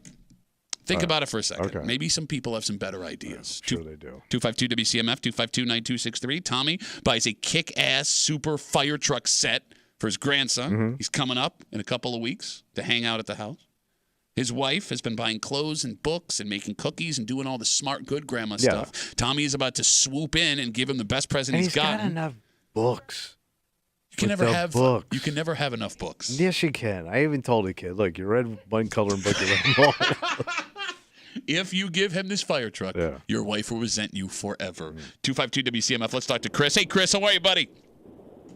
Hey, Tommy, I say you soak up all the glory, and I want you to enjoy, because hearing a 2 to 3-year-old boy say fire truck, because they can't quite say truck well enough with fire truck. Enjoy it. It's funny. While you're at it, maybe get Thomas the Train Engine's best friend, Percy, because hearing a 2 to 3-year-old kid say Percy is pretty funny as well. Right. Enjoy it. Great, Chris. You didn't get what he was. What's that? Say Percy as a 3-year-old. Percy. Uh-huh. Oh. How are you so I stupid? didn't even get that. Don't listen to anything Chris just Okay, said. I wasn't even picking up on God, that. you were. Great. Oh, it's a Now good you're idea. teaching the kid bad words, Well, I'm too. thinking, oh, okay. I didn't know that train had a name. 252 WCMF. Is that the one that was blocked in that one story? To die forever alone? What a horrible story. Quick sidebar, because I see you guys on hold. I've There's never had Thomas the Tank Engine kid. Yeah. So there's actually a cartoon version of it too, where like I think it was Percy didn't want to do something, Yeah. and he like stayed in the tunnel, and they just like bricked him into the tunnel. But the trains never die. So in the universe of Thomas just the Train stuck He's there Engine, entombed he's in a entombed tunnel. for all eternity in the dark. He's like train Jimmy Hoffa. 252 WCMF. All right, maybe we got some better ideas. All All right. right, Pete's on CMF. Hey, Petey, how are you, buddy? Pete, you there? That the parents do it too, and yeah, I'm here. Go ahead, buddy. All right, you're forgetting something here. Parents do this too, and I guarantee that you did the same thing, and you just don't want to admit it. Oh, no, I admit I've done this. And I say this to Tommy coming from a place of experience. This is one of the rare times, Petey, where Tommy is going through something that I have gone through and I have made mistakes with. So, Petey, what did you buy that your wife resented you for with the kids? It wasn't resent, but I did do this, and she laughed because it was like, why did you have to one up on Christmas? But I bought him a BB gun, not this past Christmas, the year before. Oh no, it was this past Christmas. Yeah. Pretty sweet. Yeah, that ain't happening in my house. Well, you could be the super cool grandpa who just keeps it in the garage and Bro. mom and dad don't know about it. Bro, I cannot even broach BB. No BB broaching? No. So, Petey, then, if what is the move here Tommy makes if he doesn't want his wife to resent him for this? She's not going to resent him. Just give it to the kid, Tommy. She's not going to resent you. You're going to trust Petey? You're going to trust Petey on this No, one, bud? no. Both of these calls have sucked so far. Listen to 3-star there, Tommy. I mean, All right, you are a 3-star man. Good ones. Petey, thanks for the call, buddy. Have a good rest of the day. There goes Well, Pete. can I at least give the kid the candy cigarettes? You know what's weird? What? I actually liked the taste of those candy cigarettes back in the Isn't day. it just gum? It's No, there was two versions. Oh, There was okay. the gum version where Yeah. you blow the sugar Right. out of it, and then there was the like straight up just like hard sugar that had the red on the end of it. We all had them as a kid. Even had like the cigarette holder, the case, and everything. That's how you knew you were cool. Yeah. Do you want to be the favorite parent or grandparent? Well, I think everybody would like to be liked. I'm not going to win favorite based on my face. Oh, no, your face sucks, but I disagree. The kid is easily bought, like we said. Yeah, but everybody will catch on to it. No, I don't think they will. Like if you keep coming with the heat, like if you bring in the fire truck Yeah. and the super soaker and the slot cars. And you're also into it too. I think that also helps. You know what I mean? You're not just handing it over and be like, go off and Yeah. play. Like you also kind of want to play with it. Oh, like yeah. you're the fun grandpa. It is easy to manipulate that kid, even into their teens and adulthood. That you were fun, right? We all had a favorite parent or grandparent, right? Grandma or grandpa. That favorite grandparent, it came from the feeling you had when you were around them as a kid. Yeah. And yes, your wife is going to be more loving and caring and empathetic because that's just in her nature, right? But if you're fun beats that every Well, single that's time. what the one thing I got going for me is like I'm very easy going. I'm not gonna like don't do this, don't do that. Okay. I'm not gonna yell because I don't want any crying. Sure. So I'm non-confrontational and I'm a known hider. So I'm easy to get along with in that regard. Okay. You know what I You mean? think your wife's going to be confrontational with the grandson? No, but I mean like she's Well, she's going to be the Safety safety. and- Yeah, yes. yeah, Oh, yeah. yeah. Are you done? Yeah. Are you done? But she's like safety concern, you know. She's the actual she's going to keep the kid alive is what you're saying. What you're But saying. here's the thing. Here's my theory, and I know it's wrong, but I think it works for me. Like the entire world is gonna, this kid's gonna have like rules, regulations, people telling him what to do. He don't need it from me. Okay. He's gonna get it from everybody else. So why can't I be that little island of calm that you could come down here and just play with this toy and not be told what to do for 5 minutes? No, I think that's a fair statement to make. Until that kid's not playing with that toy in the way you feel like they should play with that toy. Well, you got to respect like the when toy. that truck starts to get dropped or thrown around, or the helicopter goes for a ride into a wall. Well, you know what those parts cost, and they're backed up right now? No, look, I think what you're describing is what every grandparent wants to be. Right. And I think you have the ability to pull it off. Yeah, because I'm lazy. I just want I want to point out what you just said. Yeah. is that I think I know better than mom, dad, and grandma. No. You kind of just said. You said, he's got a life of rules, man. You gotta let the kid be free, man. He doesn't need books, man. Don't box his mind in, man. Don't give in to big think. 252 WCMF. Okay, there is a man on hold who is your age, who has gone through this before, that might be able to give you better advice. Probably not. Again, Tommy bought a kick-ass, monster cool set of fire trucks and accessories for his grandson. He's 3? Going on 3, okay. Yeah. And he's coming up next weekend to spend time at your house, which, our phone just, damn it. 252 WCMF, try again. I'm sorry, we just lost everybody. Excuse me. This is the coolest toy that he has gotten from you or your wife. Oh, yeah. And your wife, what was the toy? Oh, I don't want to, is it a surprise? What toy did she get him? It's similar, but not as nice. It's not as loaded. You did this on purpose. No, I didn't. No, you did. I know what direction she goes in with toys. It's more educational and safe, and it's what a mom thinks a toy is. Is it also age appropriate? Did you also check the age range on I did go, I'm trusting Amazon on this. I said... Oh, that's a good move. Trust Amazon. I will say I'm proud that he looked. I said, toys for boys 2 to 3. By the way, the FBI's out front. Wants to talk to you. Pardon me, boy. Yeah, I got him a little DeLorean, That would be kick-ass. No kidding. There's rebates in the trunk, kid. Okay, so... Kimmy did not get that joke. What is happening here could lead to something that you don't want to be a part of. I'm going to pay myself into a corner. Okay, so either she freaks out at you and straight up tells you. She's got to do that. Okay, whatever you say. And straight up tells you were a jerk for doing this. Or you have established a kids' arms race. Okay. You and your wife trying to outdo each other with gifts and experiences for the kid. And here's the thing. It's a Cold War. Nobody ever talks about it out loud. And even if the other one brings up what they want to do, because let's say your wife goes, you know what I think I'm going to do? And she says something cooler than you're going to do, you're not going to dissuade her. No, she holds the veto power in the house. Mm-hmm. But that means you're not going to tell her what you're planning on doing. Well, that's kind of why I ordered this one in the first place, because if I would have said, hey, I want to look, because I know she would have grabbed the phone and found some, boring-ass toy. It's already happening. Kimmy, mark my words. Yeah. When this starts, Tommy's going to find himself on Amazon. He's going to find himself walking through Target. He's going to find himself going through Instagram, looking for stuff that he knows the kid would love, not just to put a smile on the kid's face, but to one-up his wife in this Cold War.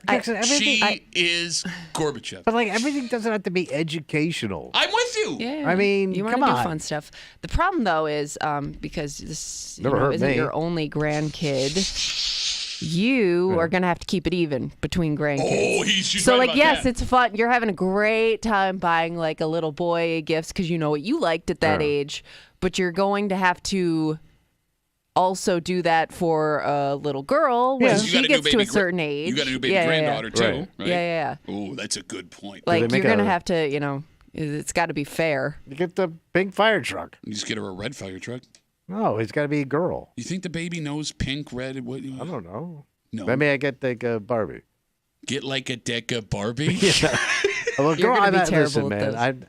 That my wife can handle. Wow! Because I don't know. Great thing to say into a microphone. I'm not. I don't know what little girls do at all. Pardon, Miss Lady Ma'am.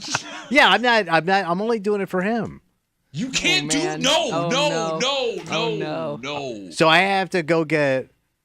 We got to do fun for both, right? Yeah. If you're going to do fun toy for one, you have to find a fun toy for the other. All right, but don't you get sucked into the tea parties and stuff? And you can't do hey, you guys share this because that never works. I am not pro share. I'm very selfish. The one thing I would like to instill in these children is to be selfish with your toys. Okay, so we know which side of the Cold War you would be. Yes.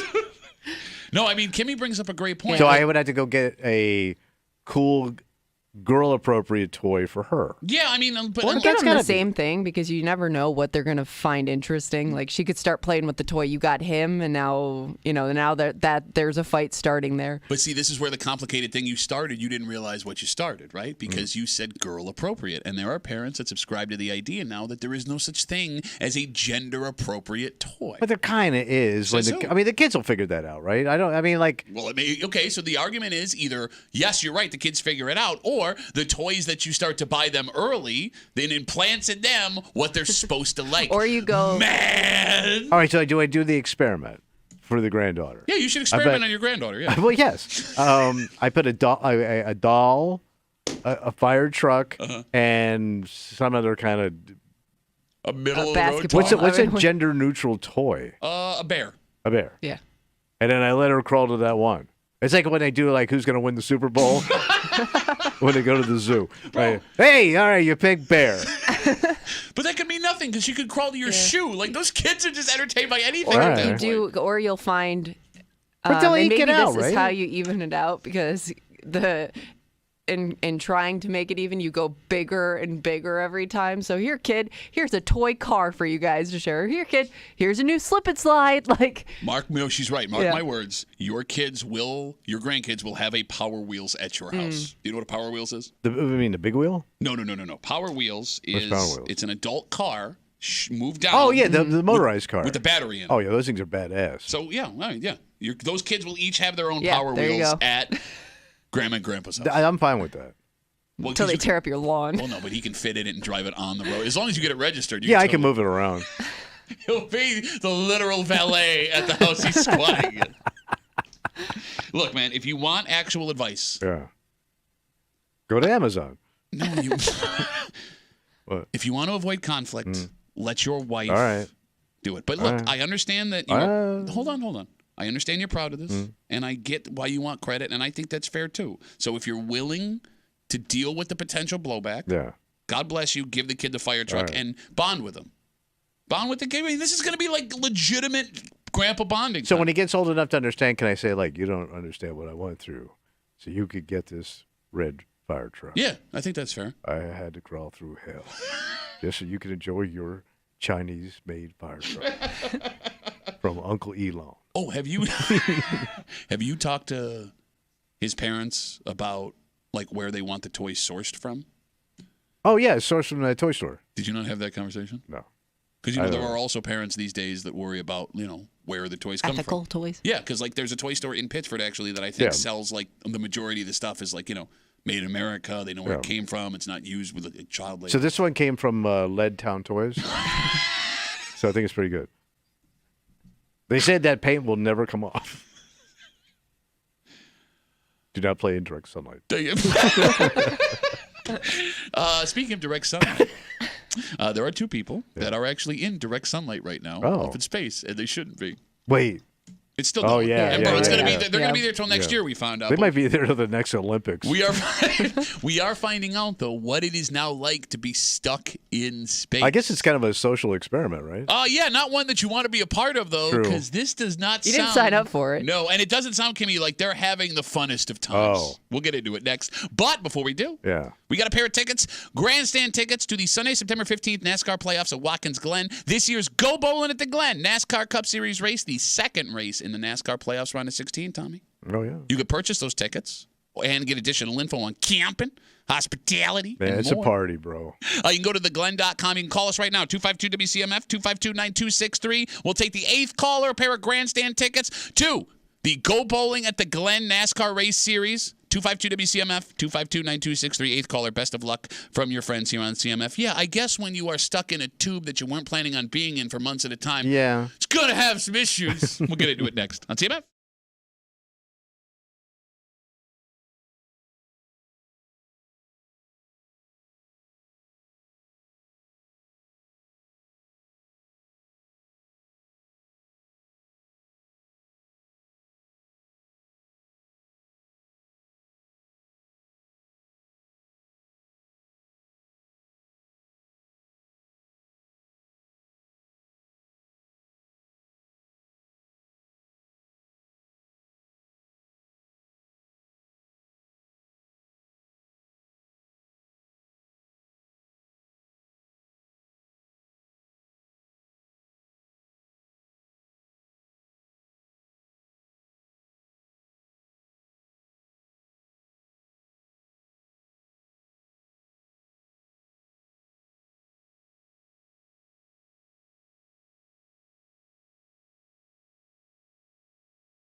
We're on the air. Hey, how you doing?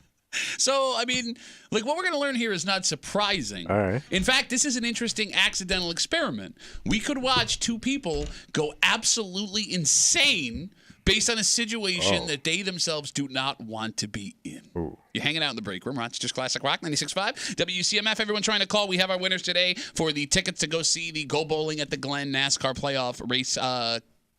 Kimmy, who's going to see NASCAR? Chris. Yes. It's not really a NASCAR name. Yeah. You know what I'm saying? Like, I've been disappointed the Good last luck, 2 days. Chris. Had a Greg and a Chris. Greg and Chris here to watch NASCAR. Let's go. No worries, though. Again, not only can you get those tickets if you want them at theglen.com, we will have more tickets for you the rest of the week here in the break room on CMF. We are now officially on day 70. 70 days. 70 of those 2 astronauts stranded at the International Space Station. Now, again, to catch folks up if they don't know the story, these 2 astronauts were flown up on a new spaceship. Yeah. It's called a Boeing Starliner. Starliner, yes, thank you. Thank you very much. What could go wrong with a Starliner? Well, because it has Boeing in the front of it a lot, apparently. Because Boeing's having a rough run on Earth. Yeah. They're also having a rough run in space because once the Starliner docked, there was an issue with it. Couldn't start her up. Now, we don't know. We don't know what the issue is. Yeah. NASA will not bring them back to Earth in that spaceship. Yeah, not safe. Although they say if there was an emergency, they could use this ship to go back to Earth. But do it quick. Doesn't make a lot of sense. No, it does not. So we found out last week that NASA now believes that they could be stuck there until next year. God damn. Next year. And there was a SpaceX journey. They said they could step in and help out the Elon Musk company, but something happened with that, so that's not going to happen in the next couple of weeks. Long story short, these people are now stuck in space, and they're finally talking to these astronauts, the media is, about the experience that they're going through. And I think the funniest thing, and what we're not wrapping our heads around is one of the astronauts who is stranded there says they've never had training as to what to do when you're stranded in space. Like spending time. Yes. Yeah. Yeah, because, I mean, the guy goes on, and I'm paraphrasing the story here. He says, you know, you're trained to go up, do a job, because whenever they go up to these things, they have a job to do. There's a purpose. Yes, they come home, and he's kind of talking about, like, not having a purpose Just there. living life in space. But there's no life to live. I mean, you're just stuck in space. They don't have, they have Netflix up there? I don't think so. So, no, you can't get a signal. I'm going to read you a quote. Sometimes the cupboards can run down to the bare bones. There were certain dishes on the space station that everyone hated. Tofu teriyaki and tofu with chili flavor were ones that I would never touch. But it seems now they're being forced to eat all of the stuff up there because what other option? You starve to death in space? Now, you were asking about how big the International Space Station is. I'm guessing it's tight. So NASA describes the International Space Station as larger than a 6-bedroom house with 6 sleeping quarters, 2 bathrooms, a gym, and a 360-degree bay window, which in Pittsford would cost you $1.5 million. Oh, yeah. All right, so you have a little room. And you have your own sleeping area. Yeah. They also have, they say they have enough first aid and stuff there in case something terrible goes wrong. Yeah. Right? Well, if something really goes wrong, you just pop them out the hatch. Well, sayonara, Sarah. Yeah, but you also have to trust that the other person can help you out. I mean, I didn't even think about that. Oh, yeah. You would have to have training on how to save somebody's life. Well, they probably all are trained, basically. Probably, right? but I mean, until you have to do it, it's a different story. Hey, Earl's choking on his chili tofu. What do we do? Can you do the Heimlich in space? There's no gravity. Huh. Heimlich in space! Maybe you can't choke in space. That's a great That's weird because that movie I saw with your mom says different. Tommy's Mom in Space. A lot of choking there, buddy. She's taking all that tofu, chili flavored or not. Which was a follow-up to my favorite space porn, worse. Tommy's Mom, featuring Batch in Space. Oh, God. So, it turns out the longest trip into space was 371 days, and it was a record set by an American due to a radiator leak caused by a meteorite that hit a Russian spacecraft that was supposed to bring them home. Right? So they may not hit the longest thing, but while that person was up there, they actually had work to do. These restaurants do not. Or restaurants. McDonald's and Burger King do not have Oh, man, how bad do you just want like fried food the second you land back on Earth? I don't know. I get the impression that astronauts don't eat like that. Yeah, but just maybe not fried food, just regular food, like some pasta or like something that you actually cook. You got it. So it's a man and a woman, right? Yes. Well, we know how dudes are, right? What? It needs. You can't have sex in space. We looked this up. It can jam the instruments. Oh. So you can't have any sex? No, you can't be batching in space, bro. No, like what if you started becoming attracted to her because she's the only thing around? Okay, but like, and what the if same she thing got for her. pregnant? What are you gonna do? We're talking about pregnant in baby in space with the amount of time they're spending there. Yeah, you're probably right. You have a space baby. No, but I mean, could you imagine all that stuff flying around in there? Oh, you get hit in the eye. So my eye. So can you get pregnant in space with the gravity? Kimmy, can you Google, can you get Maybe it pregnant makes in it space? easier. I don't know. Well, I don't know. I mean, I don't know how sperm works in zero gravity. That's a great question. I know, but you got to be careful when you open up a bag of chips. What if it starts coming out the other Oh, end? my God. You guys got to clean that up. We're working over here. So as Kimmy looks up if you can get pregnant in space, there's no reason why I can't, it sounds like. Well, no, by the way, she didn't bring up enough, like, neither of them brought up enough provisions, like a change of, like, clothes. Unless you, I mean, can they you have wash they have your a clothes? washing machine. They have No, ways but to wash your you clothes. like brush your mouth, Well, I'm sure they have. Tampax, all that stuff. Well, I mean, like it said, they have. I'm assuming the tampon stuff is in the first aid section. Yeah, but they didn't bring enough for like. But can maybe they brought- send them supplies though? Like maybe they can receive supplies. The problem is just getting back to Hey, wherever your they want. Tampax is here. In space. 252 WCMF. We're now hearing from for the first time the two astronauts that are stranded in space after that Boeing Starliner. Starliner ship just isn't working. It's crapped to bed. Even though NASA's saying it's not working, it's totally working. We just can't use it for a reason that we're not going to tell you right now. Today is the 70th day they are stranded in space. It is assumed that they will not be able to make it home until next year. Now, here's the biggest problem. Yeah. I'm going to read you a quote from the story in the Post. One of the astronauts said, they are going a little stir-crazy being in enclosed space where the only privacy you have is about the size of a small phone booth. So he actually contradicts NASA, saying... Doesn't sound so spacious. Now you're Superman. The Rubio, who's the male astronaut, goes on to say, being in space takes a physical toll. We're not walking. We're not bearing our own weight. So it will be 2 to 6 months until I essentially feel normal. Oh, my God. But the funniest part of this story might be how NASA is trying to play damage control right now. Yeah. Because they are not using the word stuck, trapped, or stranded. Right, how they spinning it. They're saying that they have a plan to return the crew home and get them home at the right time, even though we have now passed that point. Okay. Right. I don't know what you do here. I guess it's you know how they want to eventually go to Mars? Yeah. And it's like a 2-year mission? Sure. Yeah. And they always wonder like how somebody's going to react 2 years on a... I guess it's kind of, you're going to see. I hope you don't get 2 years. And no, that even wouldn't be the equivalent because, I mean, these people have, and you have people on the space station that you can entertain yourself with. Like, at least you can have conversations with the Russians and the other Americans up there. In that trip to Mars, I mean, if you have 2 people, it's just you 2 for 2 years. Yeah. Yikes. Yeah. A 2-year road trip? I couldn't imagine. I know. Yeah, I couldn't imagine being, because like even when you live with your spouse, but like you can leave the house, like you come and go, you're not together, like you're not seeing each other 24/7. Yeah, no, you're right. And you're going to say the wrong thing at some point. The odds are against you, right? What could an American and a Russian say wrong to each other right now, stuck in a room? Not much, but and then you got to live with it, man. Like you can't. Like you, Yeah, no, there's no escaping. let's it. say you just have an argument about something. Yeah, no, you I know what piss you somebody off.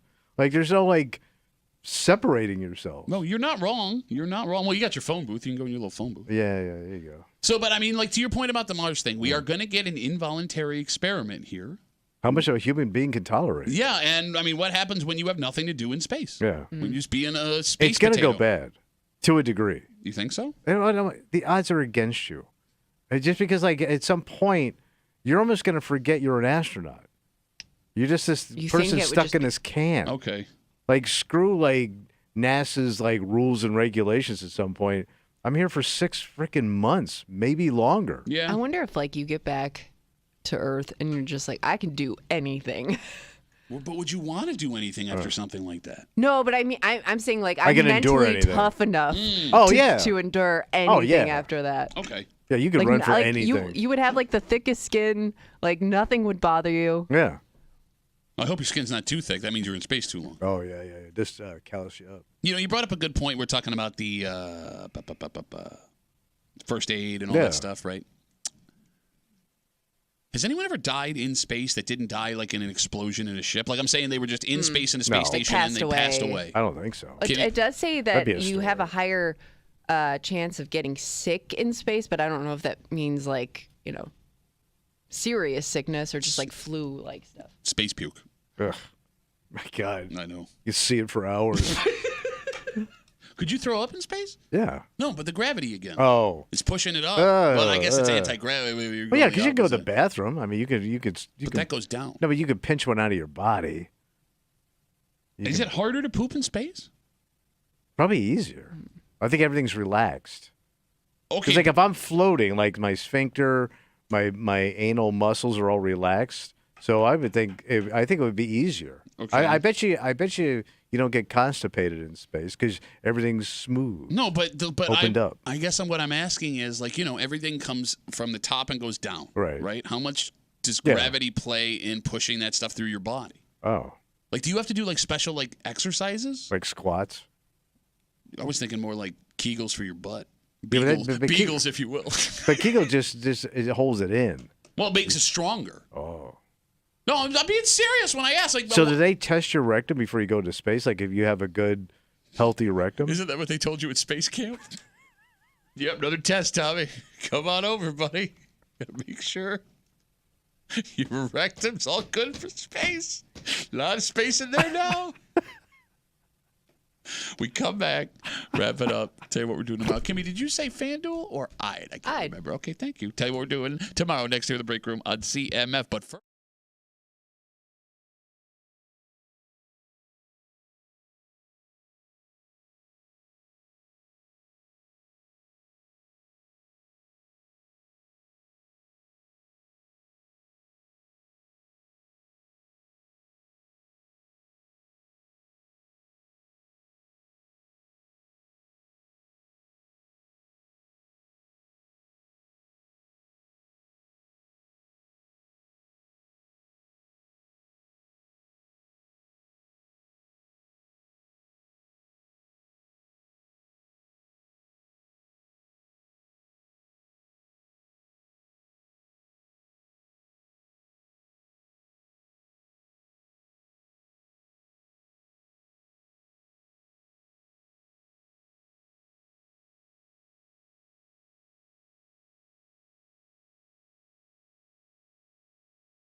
That's going to be Rapparoo. Audio Hump Day or Rapparoo. For Wednesday break room on CMF. That makes tomorrow a Thursday. You know what that means? I think we're going to bitch it out, buddy. That's right. Bitch Voice Theater and a whole bunch of more stuff. But again, Kimmy has become way more strict about when we have to get off the air. We're already late. We're going to move. Yeah. All right. We're moving.